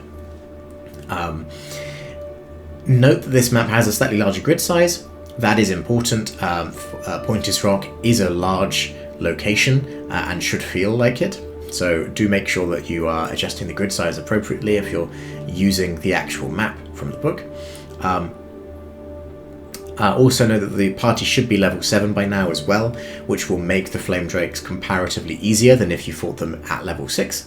If for some reason you're not doing normal XP rules, but if you're using milestone XP rules, I would suggest making the attack on Fort Thorn the milestone. So have it so that they are level 6 at the encounter at the fortress, and then level 7 for Pointer's Rock. That power boost will make them feel a lot more dangerous and give them more toys to play with to take revenge for their fallen comrades. Note that flame drakes speak Draconic. They can communicate with the party if the party speaks Draconic. It's an opportunity to interrogate them if you want to capture them. It is also your first guaranteed evidence of Vardak on day 32, over halfway through. One of the flame drakes has a collar, like a gold collar, that says, "To my most loyal servant," or something to that effect. Very, very obvious, glittering in the sunlight, and so on.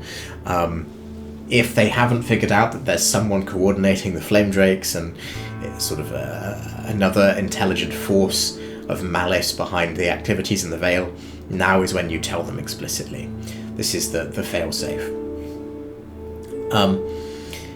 I actually had Vardak be magically controlling a lot of creatures, which is something I'll come on to. But if you're just doing it as written, this is where you insert it. However, normal events do continue for part 3, and they actually become a bit more interesting. The first one is the Lizardfolk Tribe, and my slide here apparently just says tribe because it's exported very oddly. But the Uruxi Tribe, on day 35, an Uruxi scout throws a spear into the side of Fort Thorn. And attached to the spear is an invitation that says, hey, come to this conclave, we want to have a chat with you. And it's kind of like the more difficult version of the Oakbrow encounter, because you're no longer negotiating with a lone hermit, but you're negotiating with Chief Kasmak, and his kind of conservative oracle advisor who doesn't really like what's going on. He also commands hundreds upon hundreds of Uruxi who dwell in their settlements in the swamp to the south. And even though by this point the party is probably more powerful than them, sheer numbers mean that they are a dangerous threat to Fort Thorn if they're annoyed.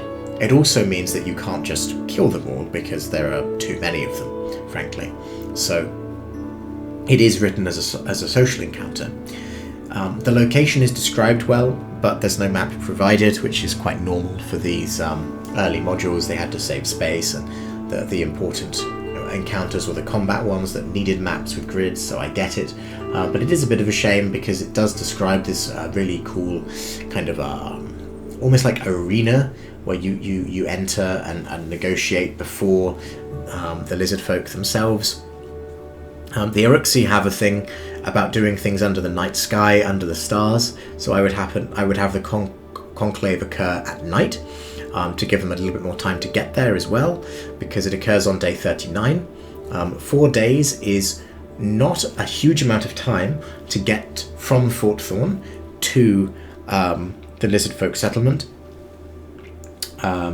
If you're moving at normal speeds, you probably have a mount by now. Excuse me. But if you don't, you should be aware of that.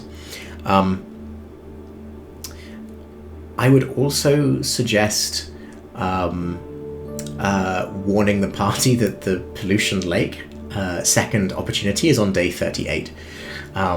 Can you get from the shores of Mist Lake to the Uruxi settlement in 24 hours? Maybe, but it's going to be close. If you do find yourself in a situation where you're quite short on time in-game, I suggest having the Pollution Lake encounter happen at midnight on day 38, so immediately, but the Conclave not happen until just before midnight on day 39, so you get almost 2 full days, even though it looks like you only get 1 day. It's probably a way of doing it. Although it is just a social encounter, I suggest incorporating some ritual combat. There is a level 5 creature called an Uruxi Ossature, which makes a lot of sense and is very thematic for this module, having the dead come to judge the living, encounters from the past, that sort of thing. You can have the Uruxi call forth the bones of their ancestors. It shouldn't be too difficult of a fight, but it will be impressive to the onlookers, and it means that they can accept whatever agreement the party comes to. As written, what they want is a tax, I think, on goods that come through the road. We had a player who was actually an Uruxi himself, Vardak the Hell Knight, who was dead set on converting the tribe to the Hell Knight kind of philosophy. So I modified it a little bit, but if you don't have a Lizardfolk in your mix, then I think you can just run it as written. The other encounter that happens at this level, part 3, I think it's the final one. Yeah, it is the Bugbear. encounter, which begins on day 4. And this is what you have been foreshadowing with the bugbear corpse found in the Den of Webs, potentially. The bugbear band is led by an individual called Grovashk, who is not described at all other than being like mildly racist towards like humans and elves and things, and have been roaming the Vale, and they've set up a camp on the bank of one of the rivers, and they begin raiding the work crews. This is fine. This is okay. As written, it is basically just a combat encounter, but in PF2E, it is going to feel a lot easier than it's supposed to. The module actually goes out of its way to say, hey, you probably shouldn't assault them head on because there are too many of them. And if you're using something like proficiency without level, that's probably true. But if you're just running, normal Pathfinder 2E, bugbears are like level 2, 3 maybe. And even their leader is only level 6, and so weaker than the party at this point. And so I strongly suggest modifying this in some way to incorporate a more difficult encounter, because this is your last proper encounter before Vardak. My way of doing that was to add an assortment of monstrous creatures that had been gifted by Vardak to the bugbears, because I had the relationship between Vardak and the bugbears kind of established, rather than the bugbears just being an independent group. It's not a huge issue if you don't do this. If you want to just sort of have it as a power fantasy where this group of PCs strolls in and beats up Grovashk and then leaves, that's okay too. But if you do have a connection to Vardak, have Vardak give them a load of creatures that are on level for the party. I think I had a sphinx, like one of the lower level sphinxes, and a nightmare steed for Grovashk and so on. Fang was a member of the Sable Company, so it was a good opportunity to give some monstrous mounts to him as well, for his companions back in Corvosa. There is a Wounding Rune loot as well, I'll point that out, which is another martial opportunity. It's not strictly necessary, most of the loot is in its value, but you can keep it if you want to. And so now part 4, which is Master of the Vale, or apparently just called Vale, as the exporting has apparently destroyed my slide titles, but that's fine. If you're watching the video of this, that won't be a problem. So it's only people watching the live stream where that's an issue. This happens in the final 10 days of the module, and basically it's very straightforward. Vardak reveals himself as an arrogant and lazy but powerful sorcerer, and says, "Get out of my Vale, I have a bomb, and you have a short number of days to go deal with it and him, or the bomb will blow up and destroy the fortress." It's a bit odd because in the speech, Vardak has a pre-written speech for the module. He says, "Oh, you have 5 days," but the timeline actually says that they get 9 days, so I split the difference and gave them a week. Vardak is quite remotely located up in the mountains in the northeast of the Vale. It will take several days to get there if the party hasn't been specializing in their mounts and fast travel. But it's not a huge issue. It's just enough time, I think. I think it's balanced well. You don't know where the fortress is as written immediately. However, the scouts can locate it for you. I had the scouts searching for Vardak's location for a long time in my campaign. If you don't want to do that, or if you haven't had the scouts be wandering around, then Oakbrow can just reveal the location and say that he's found it instead. That does run into the issue of why the hell he didn't mention this before, but it's whatever. You know, it's as you prefer. Regardless, the party locates the fortress and deals with Vardak. There he is again. This is either a level 7 or level 8 dungeon. It can work either way as written. If it's level 8, it's a little easier, of course. Level 7 can be quite dangerous. There are kind of like greater bar guests inside, but it's not the end of the world. The final couple of drakes got outside. The party should be used to dealing with them by now. Greater bar guests are a little tricky. They can teleport, they can turn invisible. They are large, and this map is not the largest, so it might feel cramped, but I think you can use that to your advantage.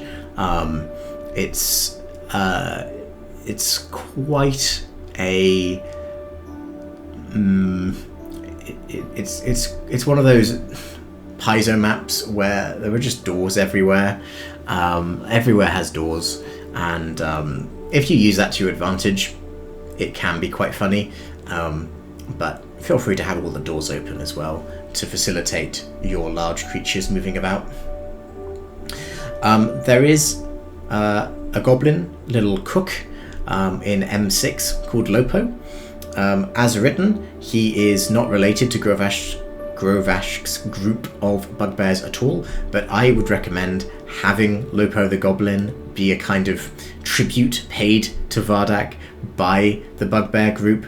It's very thematic and on point for them and for Vardak, and if you want to forge connections between Vardak and other encounters that are not supposed to have any connection with him, this would be a way to do it. He is definitely not a combat encounter, of course. Goblin Warriors level -1. Just a fun RP moment if you want to include your Paizo goblins and get a little bit of chaos. Imagining a goblin chef, especially a goblin who's not supposed to be a chef but has been coerced into becoming a chef, is something you could have a lot of fun with. There's also an old school golem warning. There is a flesh golem in M13. We had powerful marshals, and the party knew that there would be a golem ahead of time, so it wasn't a huge issue. But if you do have people who are relying on magic to deal damage, or if you just don't want to use old school pre-master golems, then you'll have to replace this with something else. I really like golems.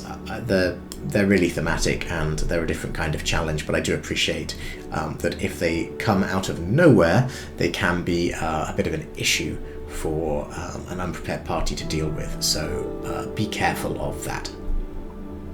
And the other thing to note in the fortress is that there is plenty of loot. After being kind of under-looted for the rest of the module, Vardak's fortress has a ton of stuff in it that is really powerful. Most obviously, the Seed of Fire gem, which is the MacGuffin that Vardak uses to threaten everyone, is like, when I converted it to 2E and converted the damage and the DCs over, it's like in line with a level 18 item.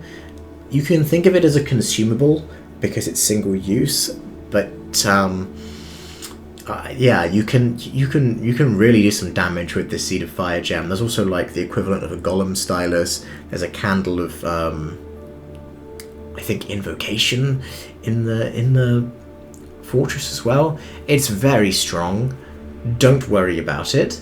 This is the end of the module, so stuff that is not useful in combat and doesn't unbalance combat encounters, and most of it doesn't, like you won't find the golem stylus until after you've dealt with the golem, for example, means you can just afford to give the players as much loot as they can carry without it being too much of an issue.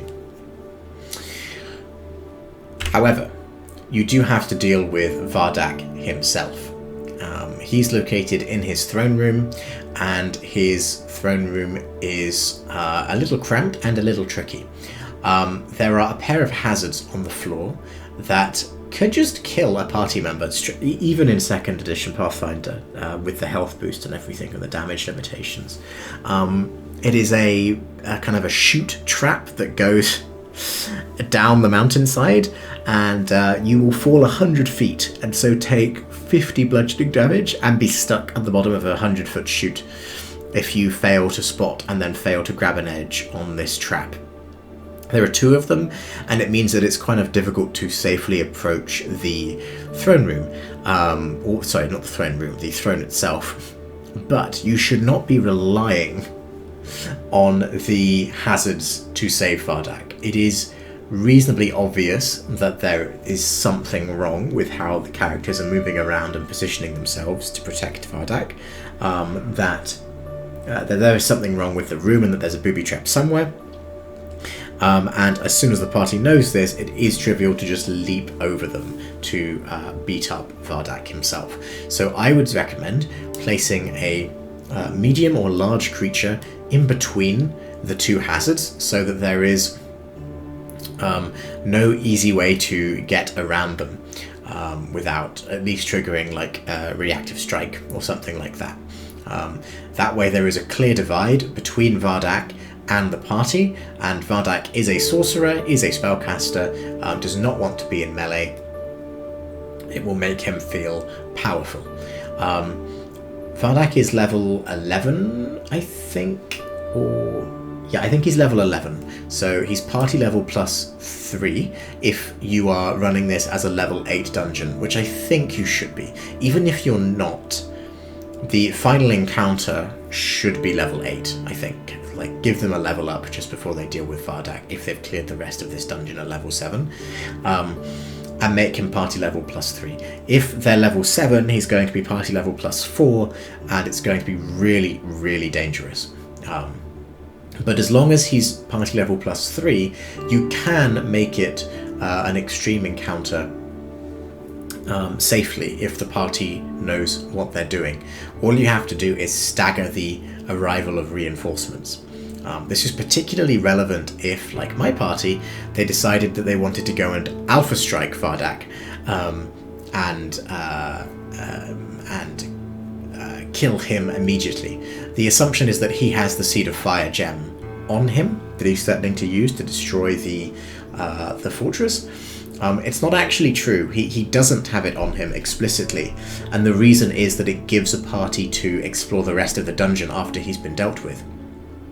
But there's no way to know that, and so most parties, I think, are going to assume that he has the seed on him, and that as soon as he gets wind of the party, he's going to use it to blow up the fortress, which, to be fair, does make a lot of sense, and I'm not sure why he doesn't do that. Therefore, a lot of parties, I think, are going to try and beeline it to Vardak, which means he is going to have reinforcements in other rooms that can come and help him out. If they all arrive immediately, it might be overwhelming for the party, but if you stagger it a couple of rounds at a time, I think it will feel like a suitable challenge.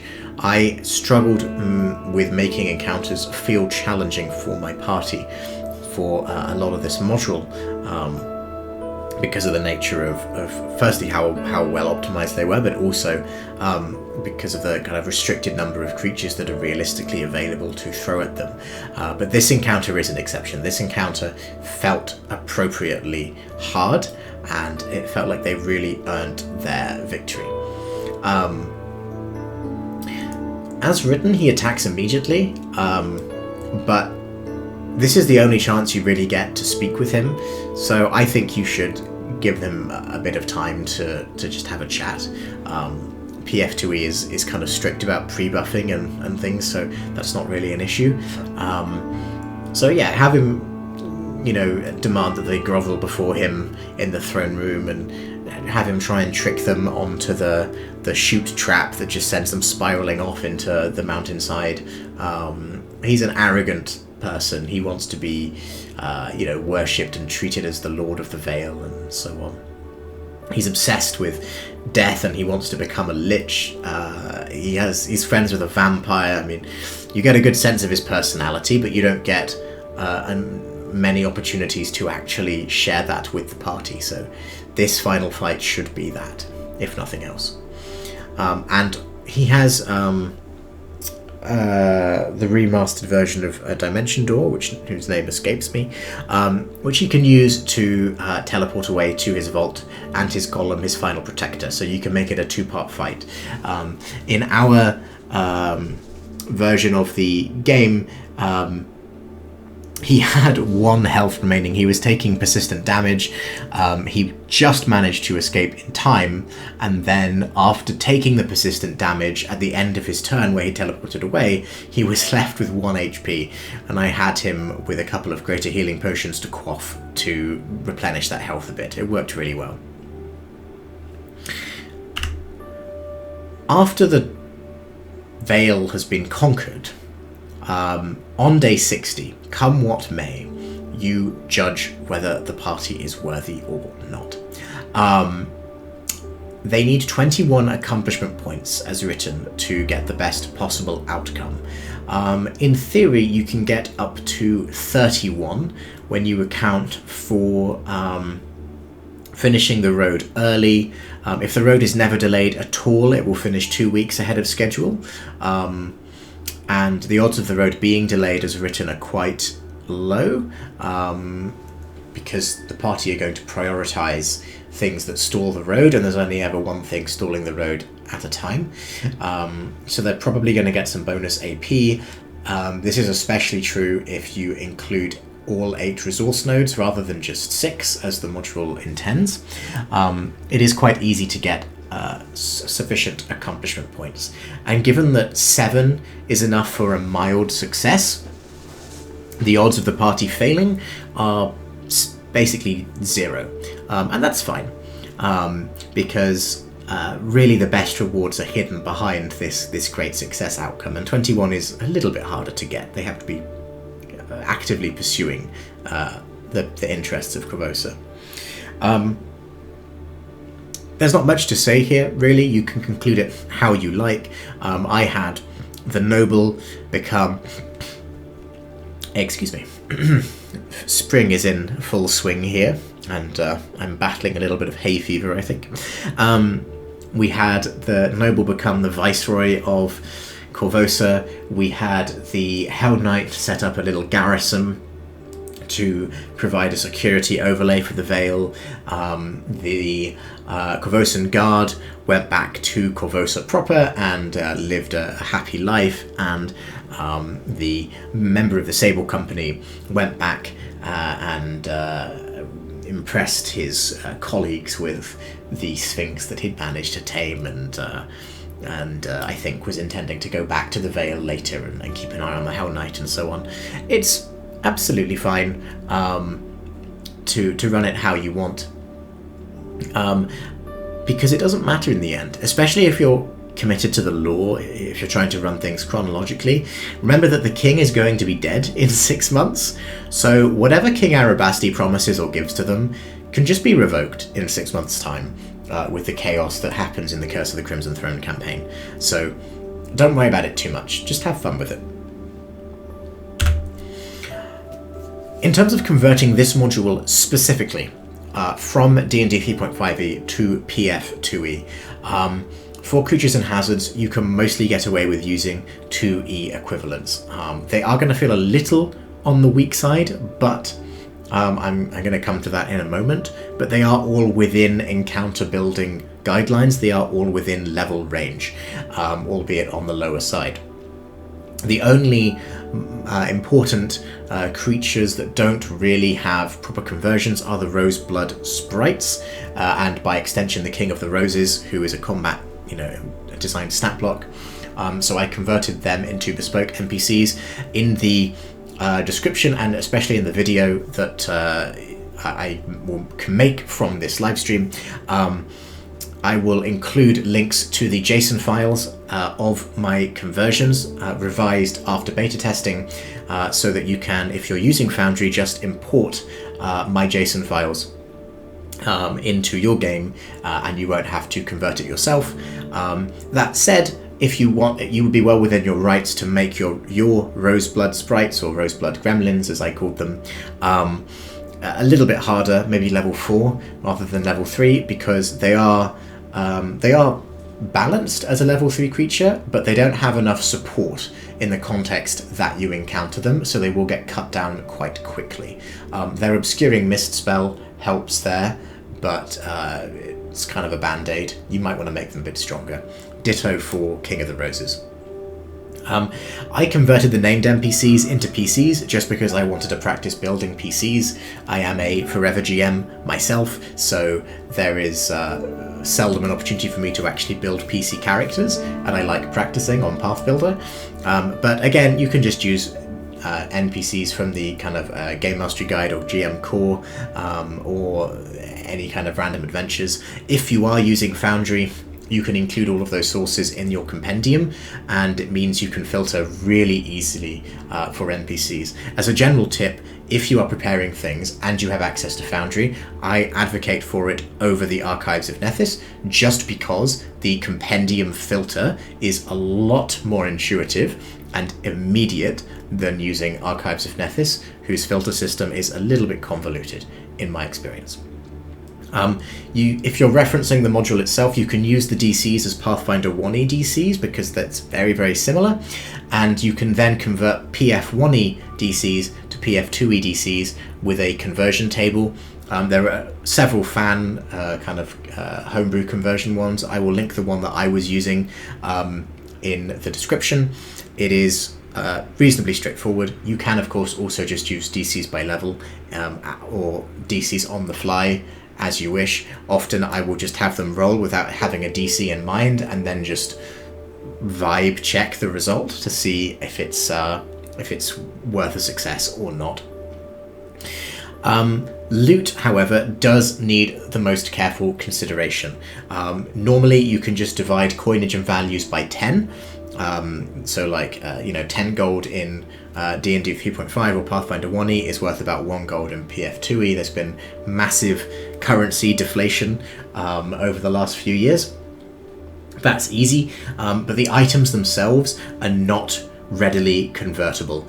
Sometimes you get lucky, like the Cloak of Illusions / Cloak of Elvenkind is level 7, which is actually on level for this module, but because items didn't have levels back in the day, sometimes you get things like Manual of Golem Control, which is kind of like a Golem stylus, which I think is level 15 or something absurd, and uncommon. So you do need to be a little careful. What I recommend, and I'll touch on this on the next slide, I think, is using the treasure tables and the starting treasure guidelines for your PCs, and then telling your PCs that they can begin with an additional magic item of like level 6 or whatever. That means that you don't have to worry about giving them the magic items that they would normally get at level 6, because they've started the module with it. You could also just have Corvosa deliver bespoke items to them without much faff. But whatever you do, you cannot rely on just using the loot from the module itself. It's a good starting point, and sometimes it does work, but more often than not, you need to be a little bit more careful. And I think it's a good habit to get used to making bespoke loot as well, because finding a frost rune, which is written in the module level 8, perfectly sensible, good for a marshal, but if your marshal's already gotten something and it's time for your spellcaster to get something, having a frost rune is not really very useful, so you might need to swap it out for something else.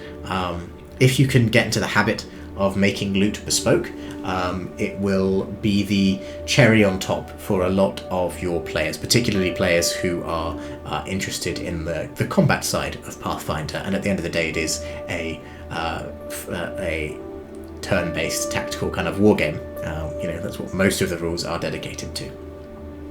In terms of XP, it's not transferable at all. The encounter effective challenge rating and challenge rating encounter level system from D&D 3.5 is bonkers, and you should just ignore it. But you will find that if you convert the monsters and stuff as written and use the PF2E equivalents where appropriate, Most of the encounters do fall within the encounter building guidelines, however they do fall on the easier side. What you should do is just take the encounters at face value and adjust as you want at the end. That's what I did. It works absolutely fine. If they're finding it too easy and they want a bigger challenge, then throw in more stuff. If they're finding it like easy but they're fine with that and they're happy just cruising along, coasting everything, then you don't need to do anything. There are no encounters that are beyond the 2nd edition guidelines, except the final encounter with Vardak, if you do it at level 7. If you do it at level 8, it's fine. If you do it at level 7, it's over 200 XP, which is very extreme. But to be honest, I think our final encounter, which was done at level 8, even at level 8 was over 200 XP, and it still worked out fine. It wouldn't have been if all the creatures had been battling them at once. However, because they staggered their entrance, it worked out okay. Just keep an eye on how the rounds are going. You should be fine. In terms of module hiccups, stuff that I advise you to look out for as the GM, that are pertinent to this adventure specifically. Firstly, your Roseblood gremlins / sprites are quite weak. They are on level, but it is not going to be, it is going to be quite squishy, as I've mentioned. I don't want to rehash that too much, but just bear it in mind. Your map grids are seldom aligned well. This was 2007. This is before the age of VTTs. You did have like a couple back then, but they were not hugely popular and definitely modules assumed to be playing at an actual table. If you are playing at an actual table, you can ignore this. If you are using a VTT though, you have to extract the image from the PDF, or what is more reliable in my experience, open the PDF in something like Acrobat, blow it up to be as large as possible to fit into the screen, take a precision screenshot, and then enhance the resolution of that image with an image enhancer. There are several online that work quite well, and then import that enhanced file into your scene for Foundry or whatever VTT you're using. When you do that, it looks okay, but the grid line suffers. They are not precise enough to withstand 4 times upscaling. With a bit of fiddling, I got every map except one to align basically fine, but one of them, I believe it's the Fey Glade map, just would not behave at all. It's not the end of the world because the grids are printed onto the maps themselves, they're part of the image. So you could disable the grid and just do it manually, but in something like Foundry, that does kind of take away a little bit of the functionality of your system on the back end, like templates for spells and stuff, so worth bearing in mind. You might want to make the map yourself in something like Dungeon Draft, or you might want to just use a different map. It's not the end of the world if you do. Thirdly, there's far too much generic loot, but not enough of it is on level. So you get way more in terms of gold value than you're expecting, especially in the second half of the module, but a lot of it is just cheap stuff that you'd be selling immediately, and then you have a lot of gold and you can't spend it on very much because Fort Thorn is quite a low-level settlement. As I've mentioned before, have players begin with an additional item would be my recommendation, so give them a lot of the 6th level loot at the very beginning. When they arrive, they can choose it themselves, they feel a bit more powerful, and then you can be confident that they are on level for the their loot is on level for the majority of the module. But as always, tailor the items to the PC's needs. Fourthly, there is a notable lull in activity about halfway. This is particularly true if you are doing day-by-day tracking. The events are pretty easy to deal with. It will be like, oh, spiders are attacking one day, so you travel down, the next day you deal with them, and then there's a week where nothing happens. If you want to handwave the downtime away, it's not a huge deal, but if you're doing day-by-day tracking like I was on a virtual tabletop, You might find this a little stale, and the players might find it a little stale. I don't know if any of my players are watching at the moment, if they want to comment in the chat whether they found it a little bit slow at times. I got the sense that it was beginning to slow down a bit. What you should do, if that's the case, is either hand wave it away or bring the events forward. The days on which events take place are quite arbitrary as long as Vardak is last. And if they've finished everything up to this point, then you can just have Vardak appear earlier, especially if the road's finished. There's nothing else to be waiting for. Nothing else is going to happen. The loot comes in spikes rather than a gradual curve, as written. So, a lot of the loot is at the very end in Vardak's fortress. A lot of it happens in the Fey Glade at the beginning, and then sandwiched between these two dungeons is a lot of nothing. So I would suggest distributing the loot a little bit more evenly, not only in terms of level, but also in terms of time and pacing. If you're including more high-level encounters, like if you're including a hill giant or a Medusa somewhere, scattering those around is a good opportunity to include a little bit more loot. You can also have Sir Gyrid give loot himself as a reward for completing quests that are otherwise quite barren in the wealth department. And finally, as written, Vardak himself comes out of nowhere. The only time you get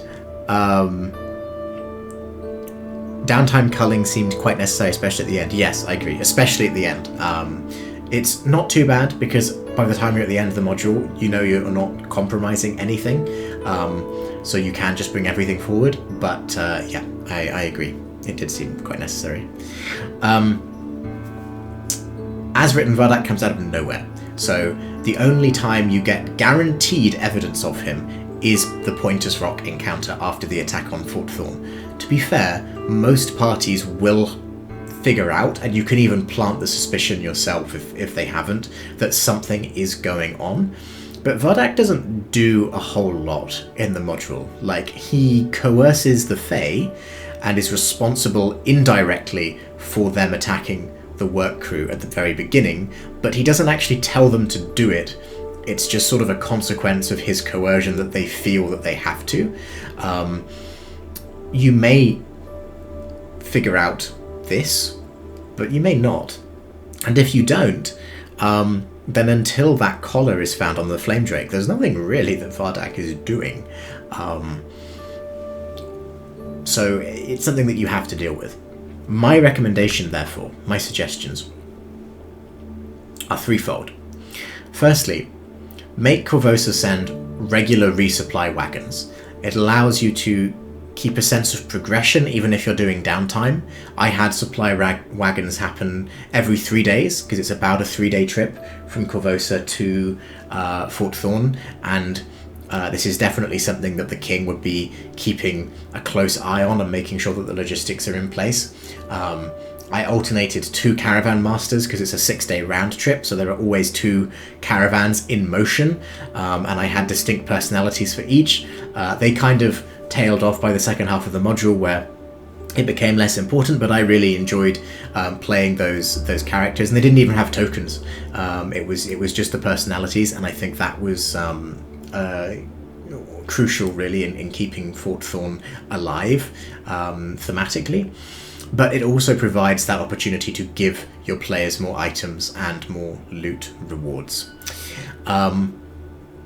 Secondly, I strongly recommend not relegating the best monsters that you find on the random encounter tables to those tables. I had them attack, under Vardak's control, I had them attack the Cold Run Bridge sometime after it was completed to delay the road a little bit further.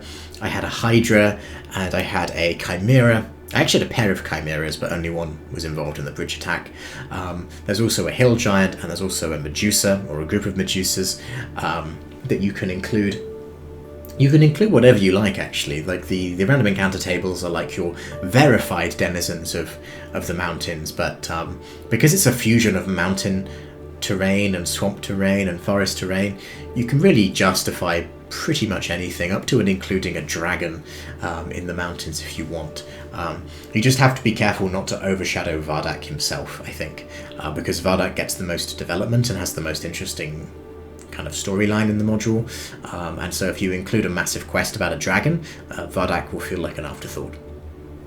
Which is kind of funny, but your mileage may vary. I had a custom quest that Sir Jared gave the party to say, hey, we've identified this, through the scouts, these 3 individuals, the Hill Giant, the Medusa, the Chimera, we need them dealt with, please go deal with them, as a push factor to leave Fort Thorn and get out there and see some more of the world and have a little bit more to do, and to give a little bit more combat that was on level with the party as well. I think it does provide a lot of relief, but you're going to miss it if you just run it as written, so heed Jason Bullman's design notes that says to do that, because you should. And lastly, I would have Vardak be responsible for almost everything. He's not responsible for the pollution curse, that is beyond him, and he's not necessarily responsible for the spider attack, but for everything else, I would have Vardak be the mastermind behind it. So he's the one who stole the owlbear cubs, enraging the owlbears, sending them against the work crews on the road. He can be the one controlling all of the Vale's monsters, particularly if you're using those high-level monsters. I had him with a generic magic kind of control spell that he'd put on these monsters to force them to obey him, which made magic skills a little bit more valuable as well, which is something I'll touch on the penultimate slide next. Have him bribe or threaten or otherwise be in charge of the Bugbears so that they can have a very easy reason to raid the fortress or the supply wagons or the road and the work crews. It's also the reason why you can find a bugbear in the spider den. It's also a reason why you can have Lopo in Vardak's fortress. The bugbears are a nice bridge, and you could make them a little bit more important in the module if you wanted to. The Uruxi tribe might be the only exception. They're kind of the third way. They are too powerful and too numerous for Vardak to really be controlling properly, but they also tend to stick to their swamp, so they won't know anything that's going on in the rest of the Vale. The only reason they approach the fortress is because the road cuts over the northern edge of the swamp, and so they feel that it comes too close to their territory, but otherwise they don't really care what's happening in the Vale. In my particular case, we were I guess lucky that we had one of our players was actually an Uruxi, so it made it a lot more tangible, the connection, and it allowed his character to develop a little bit that way. But even if you don't have an Uruxi in your party, I think you can use the Lizardfolk Tribe as this kind of third force that needs to be balanced carefully.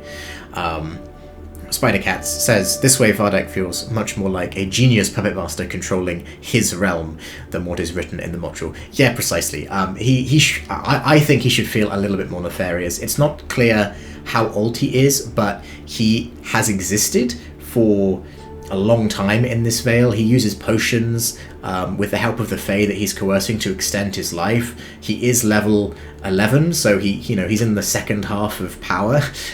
He's in like tier 3 in his own adventure story. He should be powerful. He shouldn't feel like a moron. He is the single most powerful entity in the Vale by level, and I think he should feel like that. You could run it as this kind of comic character where he is completely incompetent and has failed at everything he's attempted.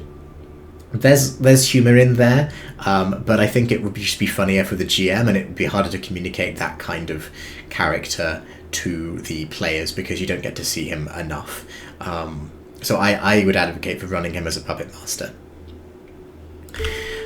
And finally, I think you should beware these player choices. I don't mean ban them or anything, but just keep them in mind if your players are going to make these decisions, because it does have a disproportionate impact on this module specifically. Firstly, most creatures are at or below party level, which means that even if they are within the rules of encounter balancing, characters that are designed to crit fish will feel strong and will punch above their weight compared to characters who aren't. So fighters and gunslingers are the obvious culprits here. They hit above their level on the attack curve, which means that when they're fighting things that are below their actual level, they will crit more often than not. And our sniper gunslinger, Fang in particular, in the second half of the module was just like constantly breaking his own record for how much damage could be dealt to a creature in a single shot. It was like 75, and then it was 80, and then it was like 90. I don't think we ever got to 100, but at level 6, 7, even 8, that is a hefty amount of damage. I think a Flame Drake has, I think, 65 health by default or something like that. So you can one-shot a Flame Drake, and that will trivialize the Fort Thorn attack if you're not careful. Conversely, it does make spellcasters feel a bit more powerful. However, there aren't many spellcasting NPCs in the module, and so people who specialize in magic skills don't have a huge number of opportunities to leverage that authority. So the King of the Roses is a spellcaster, as are the Roseblood Gremlins. They have innate magic, and Vardak himself is a very powerful sorcerer. And you also have the Pollution Curse on the lake and the Vale, which is kind of an occult angle. But apart from that, it's mostly wilderness creatures, generic stuff. So spellcasters who focus on like blowing things up might feel stronger than normal, because the DCs, the most creatures won't make the DCs. But people who are like investigating magic, maybe like a bard or an investigator who specializes in this, or a thaumaturge, they might feel a little bit wasted. So I'd just be wary of that. And finally, we discovered our player who was playing Ash. She discovered that there is a remarkable combination. If you take the skill feat, I think it's a level 1 skill feat, Express Rider, you get a 50% speed increase on overland travel for your mounts if you make a nature check that's on level. So if you're trained in nature, you will make this like 19 times out of 20. And if you combine this with a 4th rank Marvelous Mount spell, which grants 60-foot spectral mounts, or phantom joeys as we ended up calling them in the campaign, you end up with 90-foot speed mounts, which means the overland travel, which caps at 40 in the base module, is completely trivialized. This is not a problem in itself, and I actually really appreciated it, because it felt like the players were engaging with the restrictions of the system and finding ways to validly circumvent them. And, you know, overland travel is a problem, so a player invested in traveling quickly overland. Makes perfect sense.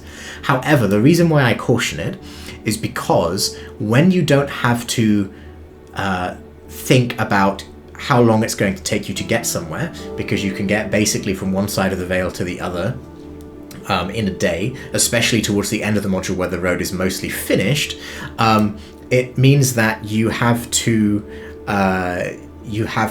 spend more time as a party debating what you're actually going to be doing with the time that you've saved.